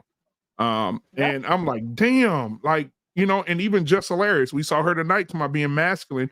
Even her son, you remember some years back, he got drugged through the mud because her 7-year-old son, she was butt naked. He was sitting between her legs, butt naked with her. They both were naked. He on top of her, and just I'm like, damn, wait, the kid's 8 years old. What? A man with his daughter, it would have been over. Controllable. Yeah, it was so appropriate. It was so inappropriate. Oh yeah, absolutely. Embrace the Grace. What were your thoughts about the video? Again, it just shows the kind of world that we're living in right now, how lost we are, how far away from God we are, and it's sad. I have a son, and I can't even imagine going to that level with my son. I mean, are we really that desperate? I'm lost for words. I really am. I've seen this video before, but I didn't want to touch it because things spiritually hurt me when I see things like this, because we're just so lost. And, you know, God wants all of us to make it. And it's sad to say that 1/3 of us, most of us are going to perish because of this mindset, how we're living, the world of today, how we're allowing social media, movies, entertainment, just consume us. And rather than picking up a Bible, getting close to God, we're doing things like this. And, you know, I know a lot of you guys have just met me, but I'm always going to bring God into this situation because everything always gets better with God. We're flesh. We of the flesh. We're humans. We need a higher being to able to elevate ourselves. And some of us are going to go on that journey together, and some of us are going to get left behind. I can only worry about the ones that want to learn and want to listen. I can't, you know, worry myself who doesn't want to feel their lamplight and shine bright when that time comes. And if none of you guys don't realize it, we're more closer to that time than we've ever been right now, today, than we've ever have been. So all I can say is get close to God, because this is crazy, lost in translation and Unfiltered. We're lost in the sauce, deep lost in the sauce. Yep, and I did some my guy Trey in the chat sent me what this is called. It's actually a term for what this is, called the Jocasta complex. It says a psychological theory. The Jocasta complex is an incestual sexual desire of a mother towards her son. So there's a term for what you heard that lady say. That's crazy. Take heed to the message. Before we get to the last video of the night, can you just tell me what you're thinking? So the whole video, it broke my heart, because I'm gonna share with you why. I got a son that's 29. I got one that is 13, and all I know is that I wash these boys up and change their diapers and wash their behind and send them on their way. That's all I know. That's all I know. That's what the mama's supposed to do. You wash these boys up when they small, change their diapers. You wash them up until they can wash up themselves, and you let them go. This is some nasty stuff. This is nonsense. Because the problem is that these women have put in their heart and mind that they could not capture the father, so they took the son and made the son their husband. And so now you thought that this makes sense for you to be giving your child head, your child that you brought into this world. This is nonsense. And yes, I agree with you, Embrace the Grace. I agree with you, baby. Because yes, we need God. We need him. We need him more than more than anything in this world. But people don't understand that part. See, the Holy Spirit will convict you. The Holy Spirit is that the Holy Spirit is designed to convict you when you're doing foolery, prevent you from doing nonsense. But people don't understand that part. They will call you holy thumpers and all this stuff. But the Holy Spirit is here to convict you when you do foolery. But here we go thinking that this makes sense. And this young girl who even participated in this, she's supposed to have enough nonsense to put on her damn clothes. I don't care how much hot or heated your BJJ is. You should have had enough nonsense to put on, enough sense to put on your clothes and get out of Dodge. Because that don't make no sense when you hear the mama talking about move over. What kind of nonsense? The mama, if she walked in the room by mistake, she's supposed to shut the door and go back out. What kind of nonsense is this? Then argue with the son later. Why are you screwing this woman in my house? Why you ain't take her to a room or something like that? Even though I don't condone that you should be sleeping with everybody. Okay, I don't condone that. But still, this is nasty and it don't make sense. But I know some black women or some other, any type of woman will get up here and talk about, well, you don't know the backstory. Hell, damn it. No, it doesn't mean I don't care if I don't know the backstory, damn it. This nasty. It's disgusting. And it's going to mess with this boy's mind when he start getting some clarity. Or even when he get connected to a brother who knows God. This going to mess with his mind. And mama, you the one who was giving him head. You're going to be the same one in that home that you can't get in touch with him when you about to be crossing over to the other side. He going to be the same one that won't come to that home to see you because you traumatized this boy. That's what makes me so mad when we turn these boys into son husbands. Why you're behind and go out there and do the right thing and get a husband? I'm not saying you're supposed to go out there and find one, but make yourself to make yourself to even readily available. Right. Make yourself available and also talk to God and ask him to clean out everything that is not right within you for marriage. So that at least a brother will come. This is nonsense. This doesn't make sense to me. And I don't like when we condone foolery like this. It doesn't make sense. I don't know how she thought that made sense to tell that. And even if, like Trey said, oh, I would have took that to the grave. First of all, I would have not even stayed to even take it to the grave, baby. I would have put my damn clothes on and got the hell out of there. You wouldn't have had that in my mind.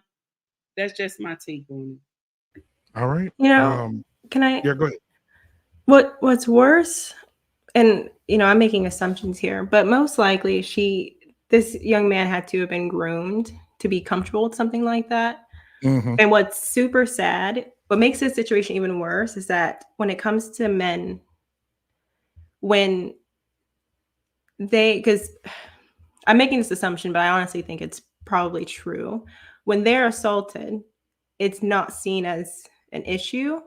They just kind of sweep it under the rug. And even with the last video, it's like no one thinks about the man and how awful it could be for him. Like, even if this man, if he wakes up one day and he's like, my mom has been abusing me my entire life. She's been grooming me my entire life. Think about how many people won't even think it's a big deal simply because he's a man. So even if he does wake up one day, how is he even going to deal with that trauma if people don't even think that men can go through that type of trauma? And then with the last video with the poor man that is raising a child that's his cousin's, think about when he goes to divorce his wife. If he's in a no-fault state, he could lose everything for a situation that he didn't even create nor know what was happening. Like, his entire life could be ruined. Depending on how long they've been married, she could take his retirement. She could take everything from him depending on how she's living off of him. And I'm assuming that if she's willing to sleep with his cousin and she's having this man raise him, I'm assuming that she knows that he's a good man and he's probably providing for her, which is what's making her want to stay with him instead of just leaving.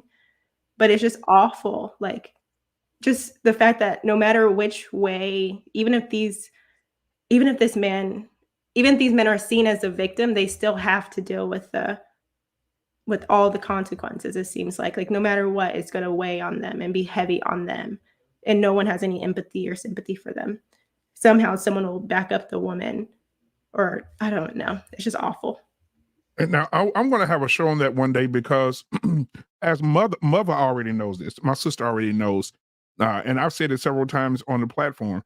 Sometimes young boys who were created to be sexual, they block that part out of their mind, the molestation part, or the grooming part out of their minds, because they feel like it's something okay, right? And even myself, being at 12, 13 years old, being with a 49-year-old woman, at the time I said, woohoo, but then, even my sister mother was like, no, that ain't right.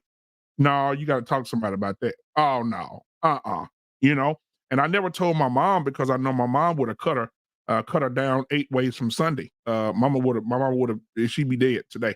And so she is dead today. She died of ovarian cancer. However, go figure. But it happened. And I blocked it out of my mind. I thought I was having fun. I thought when I got in high school, I said, man, all this stuff this woman had taught me, boy, I'm finna go through this high school and I'm finna show out. And, and that was just the mindset. And she grew me. I mean, very well. You know what, Black man, it wasn't just her. It was a society as well, because the miseducation of Black men is probably has more to do with it, because they're always saying, go out and get as many women as you can, or else you're going to be the man. You see what I'm saying? So not only did this woman let you down, the society in itself that said it's okay for men to do that, let you down. It fostered that environment, you know what I'm saying, to make you feel like it was okay to do. You see what I'm saying? Everything that we hear on the radio, TV, music, you know what I'm saying? Those are the things that foster that creates the fertile ground for those type of things to take place. And for this particular situation, for this woman to take advantage of her son is just awful. You see what I'm saying? A lot of times women don't believe that men go through trauma. Every time you look up on TV, it's always a woman talking about her trauma, but they think that women cornered the market in trauma. Men don't talk about their trauma. They just bury it. It's just like you said, they bury it and they never talk about it, because it's not cool as a man, you know what I'm saying, to talk about what has happened to you. We were taught to overcome whatever it is that we had to go through. And most time women are not taught that. They're taught to just tell it. You know what I'm saying? I should speak out. Me too. There is no me too for men. You see what I'm saying? Nobody's coming for men. You know what I mean? And that's the sad part about it. And that's the part of the conversation that a lot of people don't want to talk about, And a lot of times we don't want to bear correction either. You know what I'm saying? Think about it, man. When those other two women were listening to that woman talking about, hey, you know what? I'm still sleeping with the cousin. What was the correction there? You see what I'm saying? That's the environment that we live in. You see what I'm saying? A lot of times, man, we want to do what's comfortable. Even in the Bible, the most devastating words in the Bible was, and Satan beguiled Eve, because he told us something that she wanted to hear. And we want to do it that way. Nobody wants to stand correction, man. And that's the problem. And that's the reason why we have the environment that we have now, because we would rather do what's easy than to do what's right, because what's right is hard sometimes. What's right is antiseptic, but what's right is going to cleanse you. What's right is going to keep you. What's right is going to make sure that you have a reputation in this world that's going to stand the test of time. You see what I'm saying? In Proverbs 31, he said, in his wife, his heart does safely trust. And when you see stuff like this, it makes it hard for men to trust women, especially when they bury stuff like this. A few weeks ago, we talked about this, about the Tyler Perry thing. And we talked about the Kurt Franklin thing. These gentlemen were actually in their 50s when they found out that the men who they were thinking that were their dads were not their dads. Them. Yeah, the men who abused them. And the killing part about it was the mothers were the ones who set the environment for them to be abused. Horrible. What kind of mess is that? The very person who was put on this earth, who was charged to love you unconditionally, throws you under the bus. That is a mind trip that I don't think most people can appreciate, you know what I'm saying, unless they've actually been in something like that. I don't think they do that. And there's a few things that I hear on these podcasts from time to time that makes me wonder, who are you talking to? Ladies, who are you listening to? And it always bothers me when I hear women say, I want to rest in my femininity. Well, in the beginning, God said it's not right for man to be alone. And he said, I'll send you a helper. Women, God did not call you to sit down. He called you to work. So the next time I hear you have these conversations, I want to hear that you worked in your femininity, how you crafted your femininity, how you're an expertise in your femininity, because that, my dears, will move the needle and not just sitting down somewhere. If God intended you to sit down, he'd have made you a flower. You understand what I'm saying? But he called you to something that's greater, which means a helper. That means you also get to share in the glory and the development of the world. And that's all I'm going to say about that. You know, the world is corrupt, and I'm going to play the last video of the night. We'll look at that and we'll be out of here. The world's corrupted. I saw a video today. I didn't get a chance to put it on the show tonight, but we'll talk about it at a later date. There was this young man who was talking. He survived a gunshot. But how did he get shot? His mom remarried, had a stepfather. He said he was of age, 15, 16 years old at the time. His mom, he goes through the mail and takes it out for his mom. He saw his mom put a life insurance policy on him, the son, for $100,000. The stepdaddy starts beating up on the mama. Well, of course, the 15-year-old gonna run in and say, hey, get your hand off my mama. The stepdaddy turns around after the 15-year-old hit him and shoots him in the chest. Once he shoots him in the chest, he said he's sitting watching while he's bleeding out. His mom saying, leave, leave, leave, disappear, and give him the keys to the car to leave. Well, he said his girlfriend was over there. His girlfriend tried to help him, tried to put something to stop the blood. And the mama beat the girlfriend up and say, no, let him die. We need the money. This is, the young man cried like a baby on this interview. He said, I cannot believe my mama set me up for insurance grab. She literally thought I was going to die for her to have that $100,000.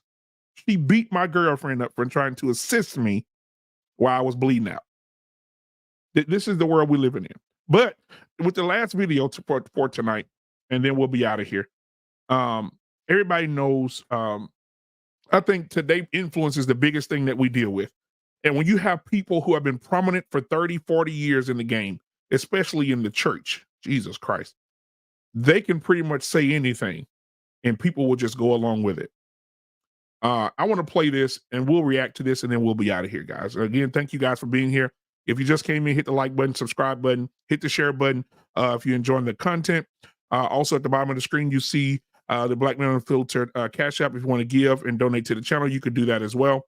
And also everybody on the panel who has a channel, please subscribe to them as well. Mods, you could put their information in the chat. All right, here we go.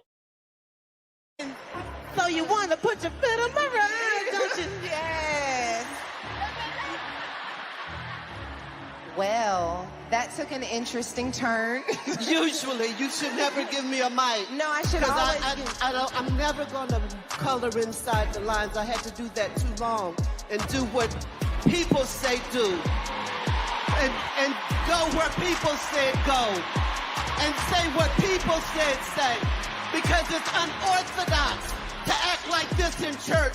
It's unorthodox for you to cuss 1 minute and say Jesus in the next. But you better leave these young people alone and let them get it however they can get it. I just want them saved. I just want them saved. Don't talk about what they got on. Don't talk about what they say. You walk in front of them. I used to tell my girls, walk like mommy. And they would come behind me with their little bobby socks and just swinging their little hips. But let me tell you something. We have a responsibility. We have a responsibility to these young women in this room. We gotta, tell me. Go ahead. Come on. She needs to be up here with me. We the mothers for it. This is Children's Church. This is Children's Church. We the mother's board. And listen up. The mother of mother is talking. That's right. We gotta let these young people find their way, just like I did with my drunk, tied up self. Oh no, don't go. Oh my God. Oh my God. Oh my God. Oh no, you didn't. Oh no, you didn't say. Oh no, you didn't say you was drunk. Oh my God. Let me tell you, tore up from the floor up, trying to sneak in the back door before my mother turned off the porch light. Oh my God. Leave these young people alone.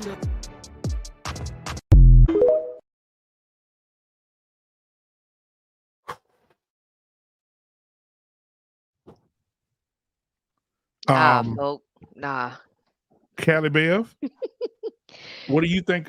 This is the wife of TD Jakes and the daughter of TD Jakes, who are preachers who have been called by the Lord to preach the word. Callie Bev, what are your thoughts? Okay, this is what my father told me. Mm-hmm. Even though you are grown, okay, it is still my job to guide you in the right direction. Even though you are grown and you can make your own decisions, it's my obligation to tell you when you are steering in the wrong direction. Even though my in-laws they've passed away, but he feels that it is his job to also help guide my husband when he feels that he is going in the wrong direction as well. He takes that upon himself because he doesn't have his parents with him. So I feel like just leaving them alone to their own devices is what we kind of have right now. And look where we are. You can let them I'm a firm believer in letting letting the younger ones make mistakes, but let them make mistakes with a safety net underneath there. You have to let them learn from their mistakes. Some people have to go ahead and bump their head in order to learn the lesson. But you also have to be there to provide wisdom, to provide guidance, and to, be that, like my friends call it, be that G check. Sometimes people need a good G check, and you can't be so willing, so hands off as to where you won't be able to do that. You know what I mean? And that's just my, initial thoughts on it. But nah, I can't get down with that. Absolutely. Miss Jenny, what are your thoughts? I have a lot of thoughts, but some are more relevant than others. But I don't know. I would kind of like to see a longer clip of that. I guess I'll have to do that on my own time because I don't know what she meant by leave these young people alone. Like what she was saying by that. But Prototype Dad, he hit the nail on the head, and he said this is why men need to lead. And I didn't even realize that was TD Jakes' wife and his daughter. Yep. But I'm not impressed by TD Jakes. I don't consider him a legitimate pastor. And so his wife and his daughter going up there and masquerading as pastors as well also does not impress me. And so it doesn't surprise me that, she said something about don't let it surprise you if I'm cussing 1 minute and then saying the name of Jesus another minute. Where's that in the Bible? And so what I saw up there, that was a lot of confusion in and of itself. And it's not biblical, what was going on up there. All that hooping and hollering in church about, you need to do this for the young people. And it's like, church is not a free-for-all. There's a certain structure and a certain order and decorum that needs to be had in church. And, that wasn't it. And so there's that. But just, overall, I wanted to give my 2 cents in about the last video that we were watching about the woman that, got the shock of her life when the guy's mom came in. And so, a lot of people today, they think that the Bible's not relevant, and they think that, The Bible's outdated and it doesn't have anything for us today because that was written 2,000 years ago. But everything in the Bible is still applicable because it's about people, and people don't change, even if times do.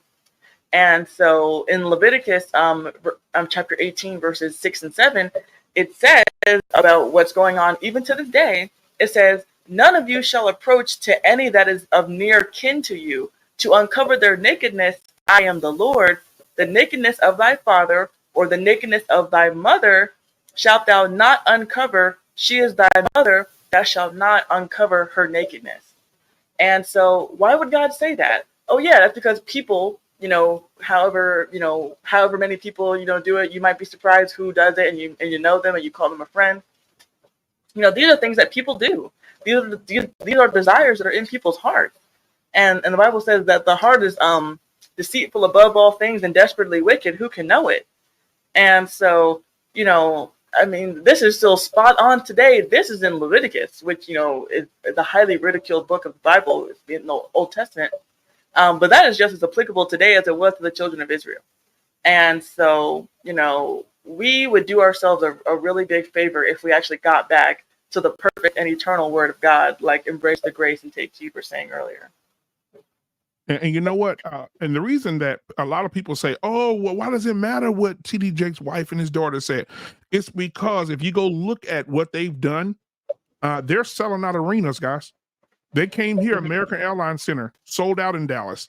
The Texas Ranger field here in Dallas sold out.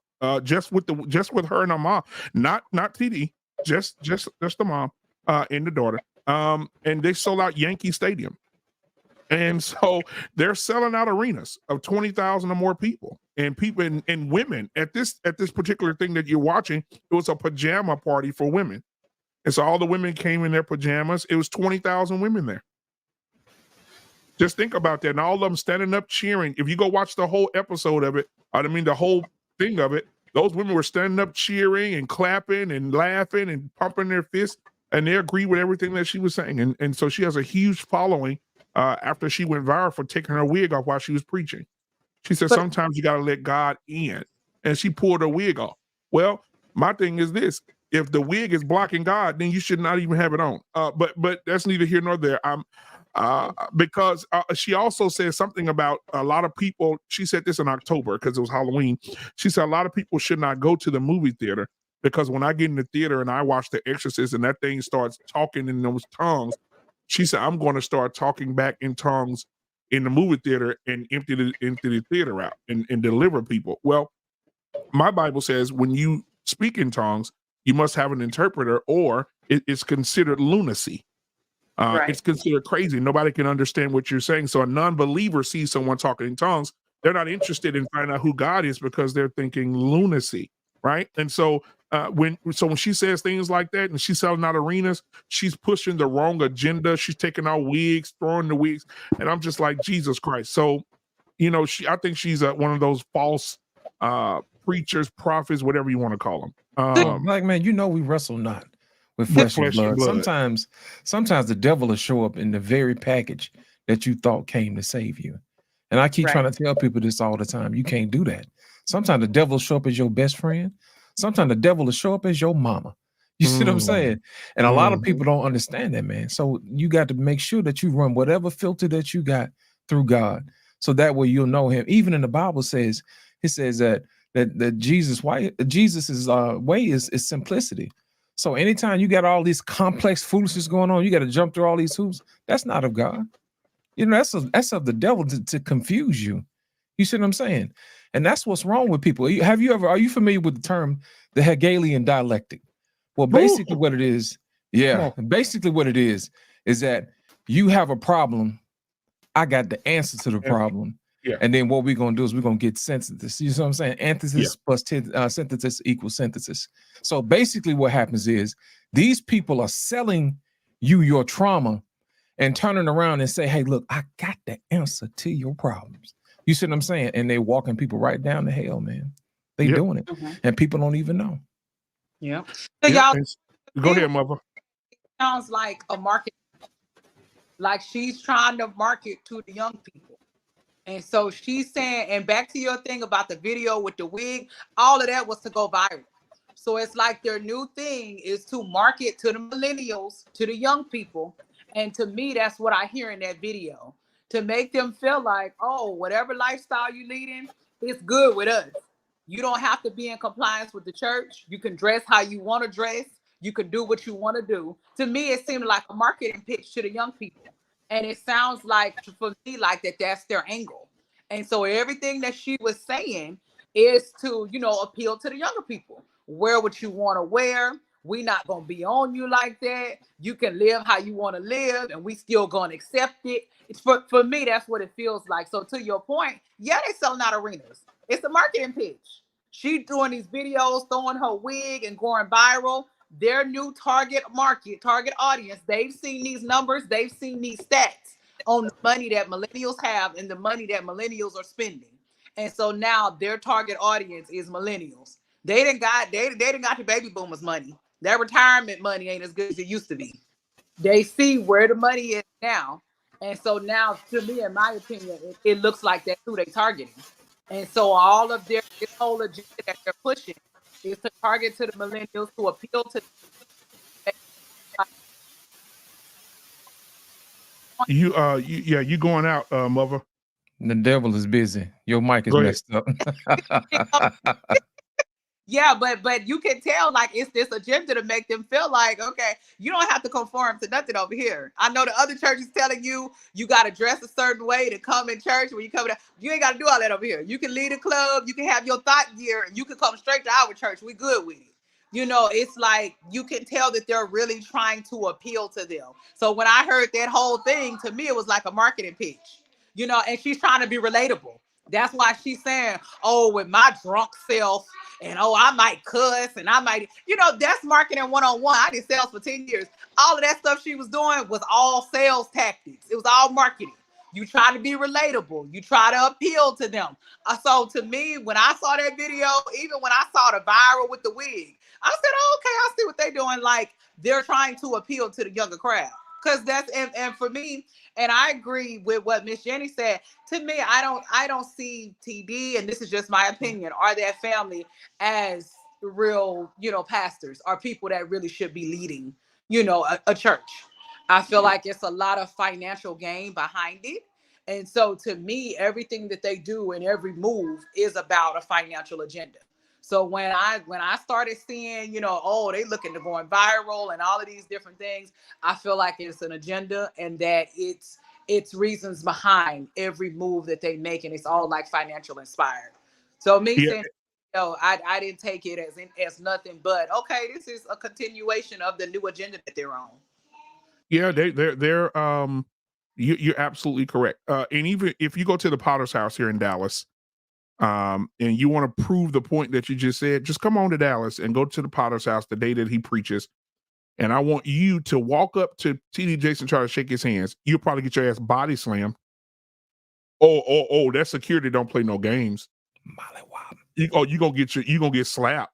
You probably gonna get choked out. You're gonna get some hands laid on you, all right. Yeah. If you walk up in there and think you finna just run up on TD Jakes and speak or ask for a handshake or hand clap, you best believe this is gonna happen. Mom. Yeah, that's right. That's right. Call for your mama. He definitely ain't put. You ain't walking up to TD. But anyway, Wife School Podcast. What are your thoughts, sweetheart? This is the problem of the world now. This is why people don't want to, be in Christianity, because we have dropped the ball so much to appease people, to keep the seats full, to keep the money, the wallets fat. And it's not about that. The gospel is free. The word is free, and I mean, even Jesus didn't charge. He was just like, forgiving the sin. It's like he just moved from place to place, just giving the gift of salvation and love and compassion. We don't even do that. And everything is in the word. That's the problem. We're so busy trying to make up stories and all this and be relevant. Just focus on the word, because nobody has the answers. Nobody can understand or have understanding of how I should live or how I should conduct myself, because nobody's teaching. We're just saying, we're just, trying to make everybody feel good. No, it don't feel good when you have to chastise your children because they're going, to the left. You have to come with correction. It don't feel good, but they want to make people feel good these days, and everything is basically in the word. Like I can stay right here and teach on some things. And basically, the lady was talking about leave the kids alone, right, and let them do what they do. I mean, yeah, sometimes we slip up, whatever, but the word says flee from your youthful lust. Train up your child in the way they should go when they're older. But Come on. Flee from that, because you know what? You might have a kid, or you're not protecting your sanctity. You're not protecting your body as a temple. You don't even see it as that. You know what I'm saying? So in those moments of your lust, you can be overcome, and there can be some things that you'll get yourself into that you can't get yourself out of. You know what I'm saying? And also, let's go to something else. In 2 Timothy 4:3-4, I know there may be some people that say, oh, she's a Bible thumper. All right, let's dump those Bibles tonight. Better toss them green Bibles. For the time will come, which is now, that they will not endorse sound doctrine. So as much as we get on these panels and try to instruct people and tell them the right way and turn things around, they don't want to endure it. We don't want to hear that. We want the drama. We want the reality. We want the love and hip hop. I want the bag. You know what I'm saying? We don't want love. We don't want correction. Say, make me feel good. And you'll have your own lust, and you'll raise up teachers. So you'll get people that are willing to sell out. You'll get people that are willing to make you feel good, and they'll tell you what you want to hear. And we know that never works out for anything. You know what I'm saying? You can market to me, sell me wolf tickets, you know what I'm saying, all day, and it'll make me feel good. Like you said, you're selling me the solution to a perceived problem instead of telling me the truth. You're not putting me in a better situation. You're not putting me on a better path. And that's what makes the church just seem of none effect. And the Bible says, like, you're doing all these things, and you say you love me, you honor me, but your heart is far from me. That's where the church is at. And so how can people follow after men of God? How can people say, oh, where are the men of God? Because where are you? Because y'all just acting just like the devil. What I'm saying? And it's disheartening, and and you're causing so many people to go astray, thinking that they're okay, thinking that their lukewarmness is good, and it's not. And so how can we show the power? How can we show the transformation when we don't even give the people the right tools to operate and live an empowered, a truly empowered life? You know what I'm saying? So therefore, we're going to continue to see men not respecting women, or women not respecting men. The house is out of order. Everything's out of order because nobody knows the right order. Nobody knows the divine order, how things are supposed to be. I mean, it lays it out pretty simple to me, whether you like it or not. That's fine. Wife school. If I could just jump on your back here for a second. Don't fall to the ground too hard, because I'm going to add something to what you said, because I think a lot of people believe in God, but a lot of people don't believe God. And so, and the word of God is what we follow. Now, none of us is perfect. The Bible says all of us have sinned and come short. Yeah. However, if you know that let me say this. I heard a pastor the other day that says a homosexual person walked up to him and said, "Can I be gay and a Christian?" He said, "Hold it." Well, he said, "Well, let me explain it to you." He said, "If you are having gay tendencies and you want to be with a man," he said, "in your lifestyle, and you're refraining from that lifestyle, absolutely you can be a Christian because you're fighting against it." He said, "But if you're living the lifestyle, then no, because you know what the word said and you continue to go against it." Now, let me transfer this over to TD Jakes, his wife, and his daughter. TD Jakes just had a huge ceremony where he poured oil on his daughter's wig. Well, watch this. Well, come on now. She bowed down in front of him. He poured the oil on her head and gave the church to her and said, "You will carry this torch." Now, TD Jakes is a man of the Bible. He goes by the Bible. And this is what we talk about when we say we remixing the word of God. Right? We're Jermaine Dupreeing the word of God, because it says here in 1 Timothy 2:12, it says, "I do not permit a woman to teach See, a lot of people don't want to read this. I don't permit a woman to teach or to assume authority over a man. She must be quiet. Then it goes to say, for Adam was formed first, then Eve. And Adam was not deceived. It was the woman who was deceived and became the sinner first. And so when you read, okay, well, go ahead. Obviously, you can see that, as you said, that there became a stipulation. You know what I'm saying? So before, she was walking in obedience, you know what I'm saying, right beside her husband. But when she became disobedient, then she became the weaker vessel. Then she had to sit down because she went to the left. All right. Exactly. So she listened to the voice of somebody that made her go against the commandment of God. But I would say that we should not have authority over the men. But if God has given me a gift to speak in a way that will help inspire, that will help build the kingdom, I think that that's permissible, because he said he's going to pour out his spirit on all flesh. That means men. That means women. So I don't have to be a pastor and able to deliver an effective message that will help you.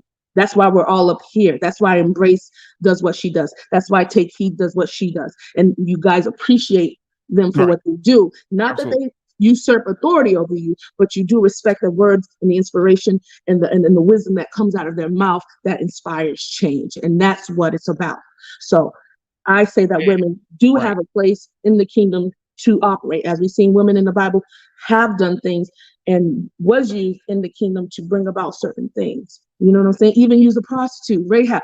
So we cannot particularly say certain things, you know, that's God. God can do whatever he wants to do. Yes, I know we listen to the word, but if he's going to pour out his own flesh on all people, if he used a donkey, hey, why not use me to say, hey, brother, how are you doing today? I appreciate you, King. You are over. You know what I'm saying? So I don't think we should strain at a gnat so much in certain things, but definitely go back to the word, go back to the basics. And when we get that right, and when we take accountability in that, I think everything will fall in place the way God wants it to be. All right. Let me get Embrace the Grace. What are your thoughts? Okay. My thoughts is that we lead by example. Jesus led by example. And it's our responsibility as adults to be teachers, coaches, mentors, to teach the ones that don't know as much as we do. We're not perfect. I'm not here on this panel and holier than thou. I admit it to you guys that I am just tapping into my spiritual journey. But the fact remains is that the Bible is still there. Basic instruction before leaving earth. And it still works. It's still good. It still matters. So to see preachers and pastors, we do not hold people accountable and we don't shame enough. I hate to say it. I don't go to baby showers where there's no father there. I don't go to baby shit where it's just a baby mama. You know, because you're co-signing it to it. You're co-signing. No offense to anybody, but if you're gonna live a life and live the life and walk the life, you got to show the life. And it's like, if you go to a baby shower and there's no daddy there, no, you know, what are you doing? You're celebrating the fact that this woman is going to be a single mother. And no offense to the single moms. I became a single mom when my son was 11, but we sit the single moms in the front pew of the church with the 4 kids with three different baby daddies. And the married couples are in the back. We're going backwards in this thing. We've chased the men out of the church because we've been taught that men can run the things. The children belong to the women belong to the men, and the men belong to God. Man was made in the image of God. Like Lit said, we are helpmates. We are here to help the man. He cannot live alone. He cannot do it by himself. But if you talk to a young girl today and say submissive and cook, it's like cursing them out. And when I see things like this pastor saying it's okay, dress how you want, do what you want. No, it's not okay, because when they're meeting their maker and they're seeing their life story in front of them, they're going to see that they've been lied to. That lifestyle is not acceptable to God. Now I know that tattoos is a sin, and I had a goal to get 3 more tattoos. I can't get them anymore. He's forgiven me for the 2 that I have, but I can't continue to get them knowing that I know that it's a sin. Now I'm intentionally sinning versus not knowing. So to land it, we don't shame enough. We don't call people out enough. We allow them, excuse my language, to do the fuckery and be okay. And if we're okay with their foolery, then that means we're fools too. And it takes little steps, baby steps. Grace, you need to stop cursing. You're a lady. You know, you need to do this. Take heed. You know, I don't really think that was a good idea. It's not fair. We have to help each other, and we have to teach them. Would you let your child touch a hot pot? You're just going to let them do whatever. Touch that hot pot. You're going to let a child cross the street without teaching him to look both ways? It's the same thing. We got to teach our children. We got to mentor. We got to coach to do better. And if you know better, you'll do better. I digress. My mic is muted. Absolutely. Thank you so much. Thank you so much. I know Take Heed, you ready to go. Get it in. The Blooming Ebony, did you want to say anything first, or we'll get you Take Heed last, because I know you coming. But yeah. go ahead. Can you hear me? Yeah, good. Mm-hmm. Okay. I have so many issues with this video, and I've talked about it before on different panels, but I think that some elders just aren't truly elders anymore. And I say that because I agree with what most everyone said. But I do think that a lot of our elders nowadays, in order for us to tell somebody else what they're doing wrong, you have to acknowledge that it's wrong. So in order for you to be like, okay, I did that when I was younger and it was wrong. In order for you to tell someone else that it was wrong, you have to reflect. And I think that so many elders don't want to do that reflection because they don't want to admit that they have shortcomings, that they were weak at one point, that it was wrong when they did it, right? It's wrong when you drink. It was wrong when you drank then. It's wrong when you drink now. But instead of you telling the young people, because you don't want to be seen as I'm a hypocrite if I do that. You're not. You're saving somebody so they don't repeat your mistakes and have to figure out, go the long way to a better life, right? With much better consequences. You would rather watch them suffer instead of looking in the mirror and saying, I did that, it was wrong. Let me save them from making the same mistakes. And I can't stand that. And I've seen it so many times. It's just absolutely awful. And I think another thing too, I think that some people think that they believe in God, but I think they just end up believing in a God, like this God that they make up in their head. And we see this in relationships as well, but the Lord gave us his law. He told us how to follow him. You don't follow him freely. And you see this in a lot of marriages and relationships as well, where women want to love their husbands the way that they want to love them instead of how their husbands need to be loved. Like, I want to respect you the way that I want to respect you instead of what you need, right? And we're seeing that in so many areas, whether it's in the church, whether it's in their households, whether like with their children. They cannot follow rules and they can't meet someone else's expectations when they're the ones that want to be involved with that person. It makes absolutely no sense. And I guess the last thing I'll say too is that I think with them in particular, those pastors and so many other pastors, I feel like probably throughout the world is I'll say most people, is they idolize something, right? But they don't idolize the Lord, right? So they have all of these idols, and these idols are leading them in so many different directions that are absolutely wrong. And you guys might disagree with this, but the way that I see it is that following the Lord doesn't make you famous. It's not going to make you popular. It's typically a very lonely road living a biblical lifestyle. Yep. And so when you see these people and they're going viral and they're famous, they most likely idolize fame and money. And then the people that follow them idolize them. And it's just creating this cycle of awful, evil behavior that unfortunately I don't think we can it'll be many years before we can get away from it. It's probably impossible. Now, I'm gonna say this before we move on to Anissa and then take heed. I just want to address the whole TD thing. TD fake, his daughter fake, his wife fake, his ministry is fake. It's simple. And let me tell you why. I'm just gonna put it out there. I don't care who support him. I don't care. Anytime you have Tyler Perry come to your church and lay hands on you and start speaking in a tongue nobody understands, and then you falling back and twerking on Tyler Perry, all this bush. Listen. It's fake. And when you're leading people, yes, we all have sinned and fallen short. But when you're leading people, and the Bible teaches you a word, just like Embrace the Grace said, when it teaches you, it's right there in black and white. Do not speak of any tongue without an interpreter. An interpreter should be able to interpret what you're saying in order for people to understand how God is speaking through you.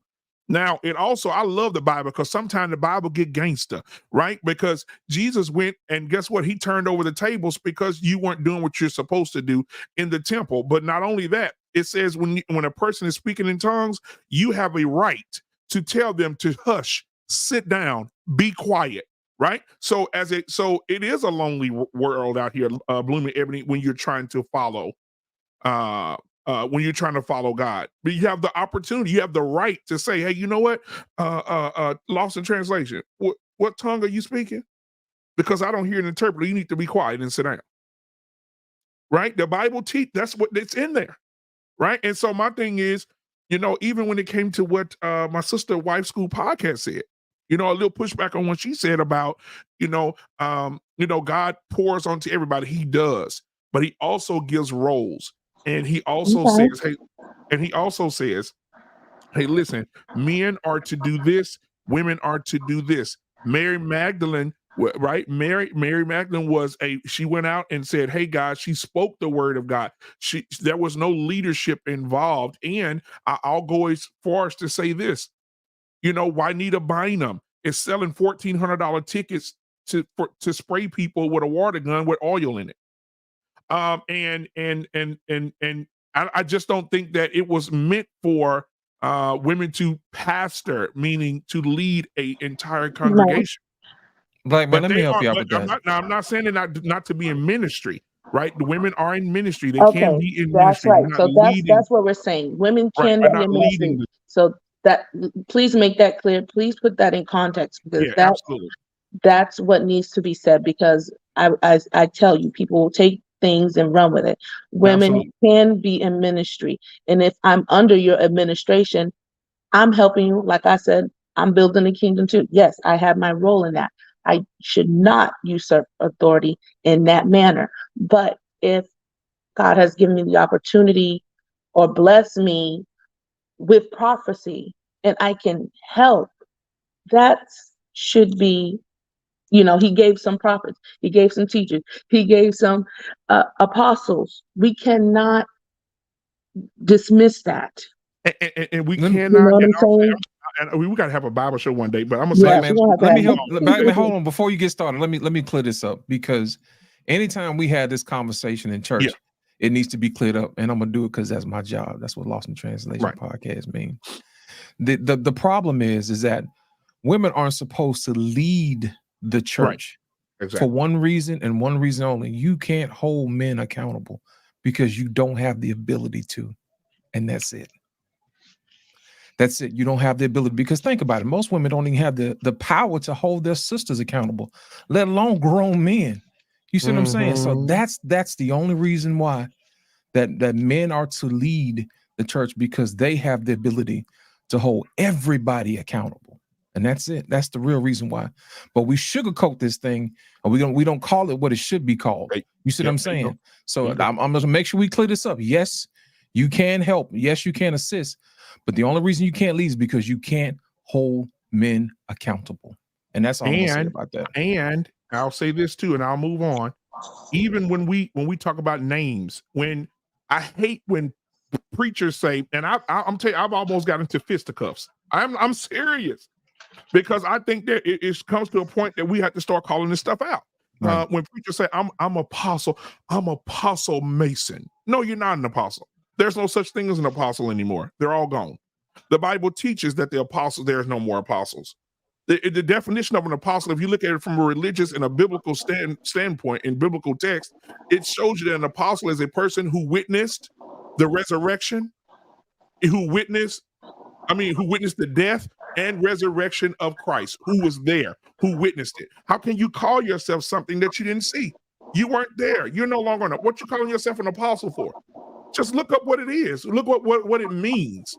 And so when you talk about bishop, apostle, I wear a collar. What's the difference from you wearing a collar and this guy over here preaching the word of God with no collar? What is a collar? What does it mean? Break it down. Some pastors are wearing collars and they don't even know what they mean.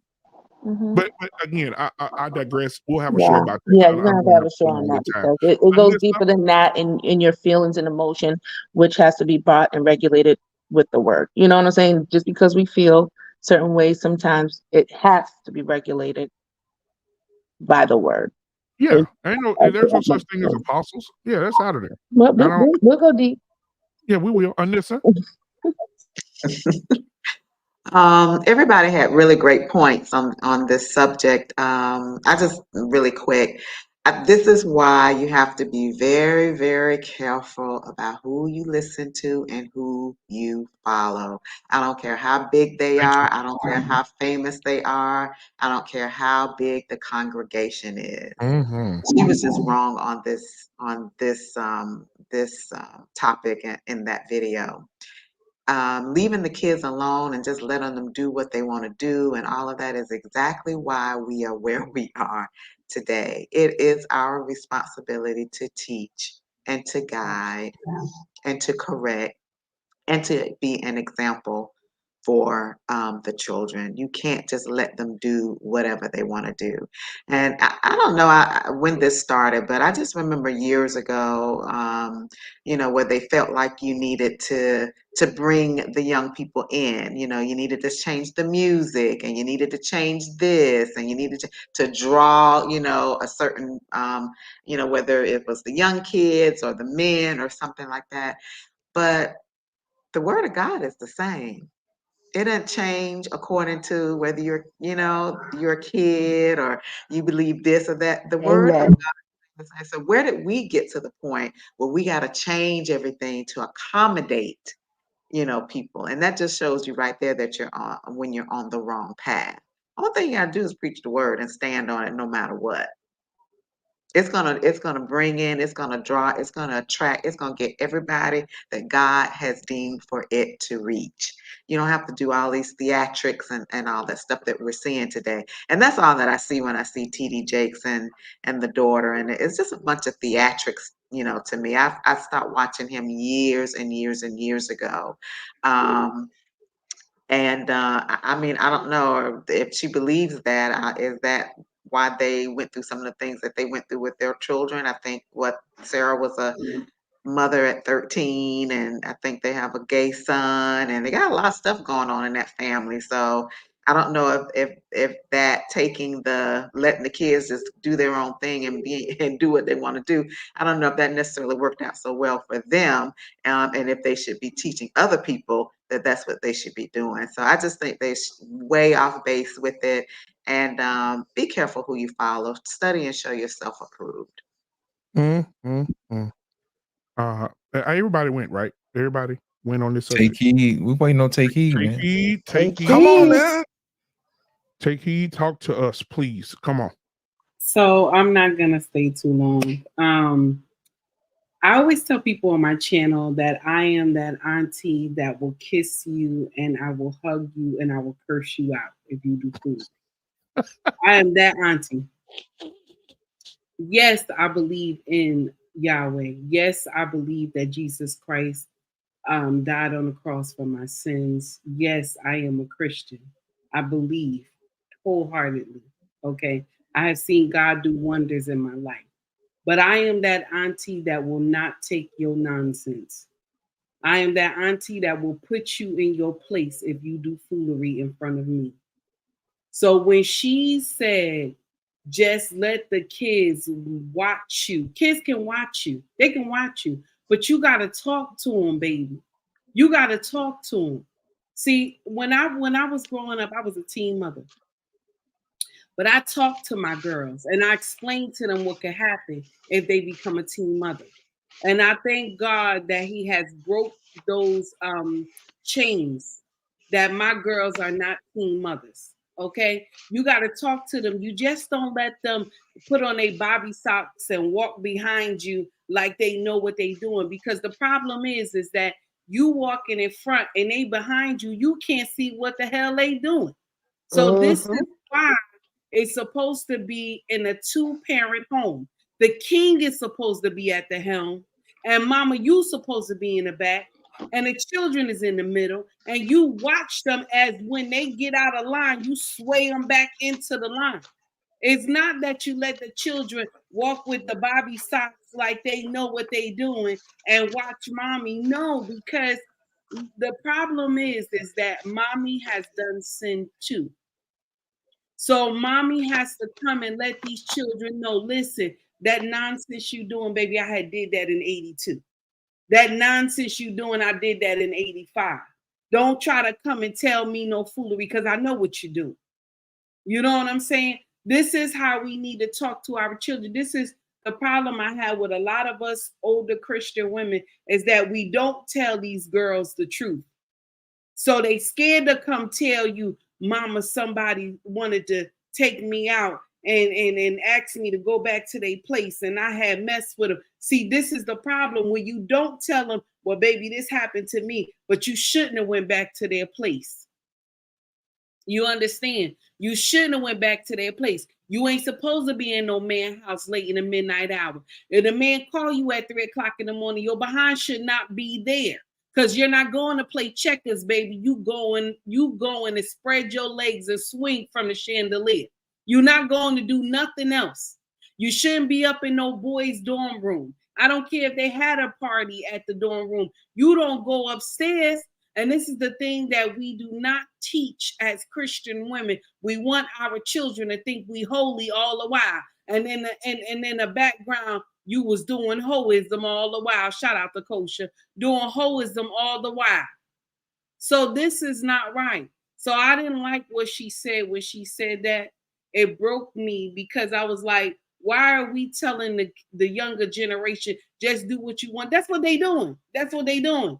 That's why these kids out here rapping and they cursing, talking about they 9-year-old talking about he asleep with somebody. How you 9? You can't even get you can't do nothing, baby. Go sit down.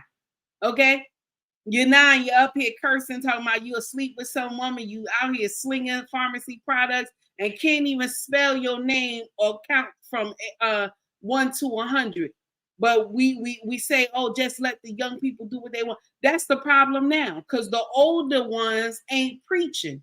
They're not talking to the younger ones. This is the problem now. And even when the younger ones don't want to listen, the older ones are still supposed to keep preaching. We still supposed to keep talking to them because it says in God's word in the Bible that the elder women are supposed to teach the young. So I'm not sitting up here saying I know the Bible hands down. I do not. God, no, I don't. I do some foolery and he knows it. My daughter told me, Mama, I don't know if you're going to make it into heaven. I don't know. Okay. Because you don't like the fast. I don't. Okay. And she told me one day, God going to tell, if you do make it to heaven, God going to tell you, you're going to have to fast for 3 days before you enter the kingdom. And I fell out. She said, you're going to fail, Mama, because you won't be doing it. And it's true.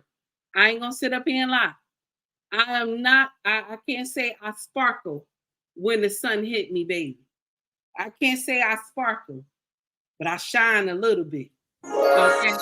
Take heed to the message. I'm done. I know that's right. Man, so thank you so much, guys. I man, you know what? I really appreciate you guys. I'm going to have a show called What the Bible Say, and we're going to do that because it's going to be an amazing time. Because when we were younger, we were told. When I was younger, my mother made me read that thing from front to back, back to front. We had to get in church and recite the books. Oh my God, our childhood was that, and I did want to say to my sister, White School Podcast, that we can have a great conversation. I'll be getting in touch with you pretty soon. But I did want to say this before we got out of here. I want everybody to go to their husbands, and I know take heed. You know, this time of night, the chandelier is going to be shaking over there at the residence. I know White School Podcast is going to be texting over there, and whoever she texting, you know what I'm saying? Embrace the grace, and they're going to be graceful. Texting myself. And Miss Jenny about to go get any, and you know, mother, and with my brother over there might be another mother. Yeah, I know my brother ready right now. You know, he sleep. He been asleep. You already put him to sleep before the show. Amazing job, sis. I appreciate you. I have to call my brother tomorrow and tell him to get some staying power. But you know what? Married, Relentless, Satisfied, thank you so much for being here. Hope you liked and subscribed. And thank you for all your comments that you put in there, whether we agree or disagree. I would love to have you a part of that show as well if you would like to be. You could email me at blackmanunfiltered@gmail.com, and we could definitely hook up on the next show. Won't you come? And have it, yeah. Any man, come on. Why don't you come? But I wanted to say this, Wife School Podcast. When I mentioned the thing I said about the apostles, I had to bet you, like you said, you have to take the emotion out and back it up with scripture. And so I went to 1 Corinthians 9:1, and it says, "I am not free. I'm not an apostle, because I have not seen Jesus our Lord. Neither did I see the workmanship in the Lord as well." So that's what, when I said that people are no longer apostles, it means they give a definition in the Bible in 1 Corinthians 9:1, referring and reflecting that the apostles ended with the 12. We'll talk. So we'll talk. Anyway, we'll have that conversation. So thank you so much, Miss Jenny, for being here. Take heed to the message. Embrace the grace. My sister, mother in the building. Thank you so much, sweetheart, for being here. And the White School Podcast, the Blooming Ebony, and who else we missed? Oh, Anissa. Trey was calling her on the phone, so she didn't answer, so she had to get off. Trey, this domestic discipline. So thank you so much, Anissa, if you're still listening out there. My brother, and for my brother who get in so much trouble, Lost in Translation is with me tonight. But before you say something, y'all, please go subscribe to Wife School Podcast. Please come and support. Please go embrace the grace and subscribe, please. Right? Subscribe to these great content creators because they're doing the work. Right? Miss Jenny comes over here. She said, "Hey, listen, I'm gonna do the show every last Saturday of the month on Black Man Unfiltered Network." Man, she's ready to rock. Right? Embrace the grace, man. Please go. I'm telling you. Take heed to the message every morning. She's consistent and she's doing the work, right? White School Podcast just had a great live on the man, our brother who just got destroyed in the courtroom. How can you be found guilty of assault, but 2 accounts got dropped? I don't understand it. But I don't understand it.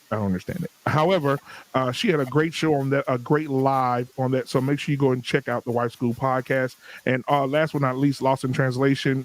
Make sure you subscribe to his channel as well. The brother is smooth as butter in the morning on your toast. So Lost in Translation, you got any last words before we get out of here? Oh, whoa. Yeah, man. You started dancing when I said that. Wait a minute. Hold on. Whoa. I like love. We can put something together. I like love. Now. All right, go ahead, Austin. Listen, ladies, I want to thank you for coming out tonight, for making tonight a special. Anytime we have ladies' night, it's always a pleasure. Yeah. Especially when your husbands allow us to borrow y'all for such a sweet moment as today. And we do appreciate your perspective. And I want to let you guys know what we really do. Thank you. And anything that you need, we're going to be here to support you, whatever it is.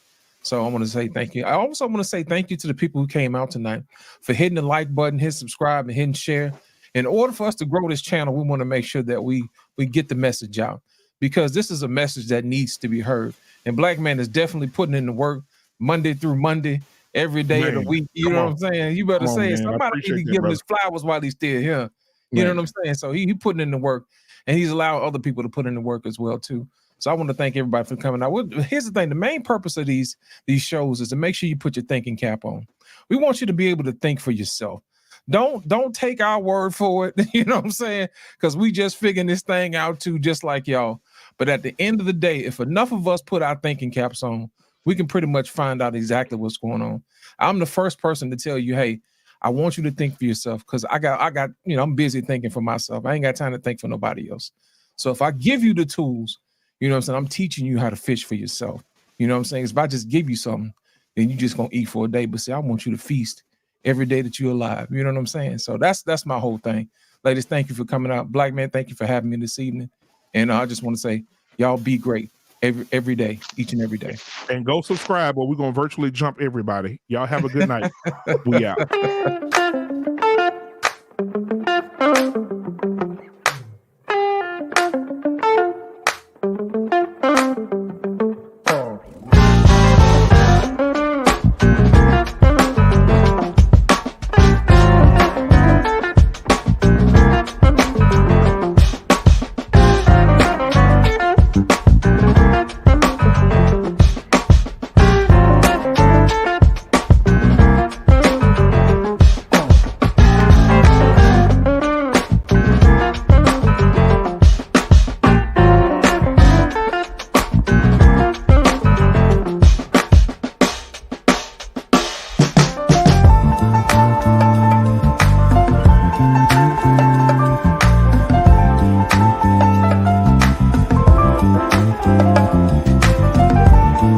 Thank you.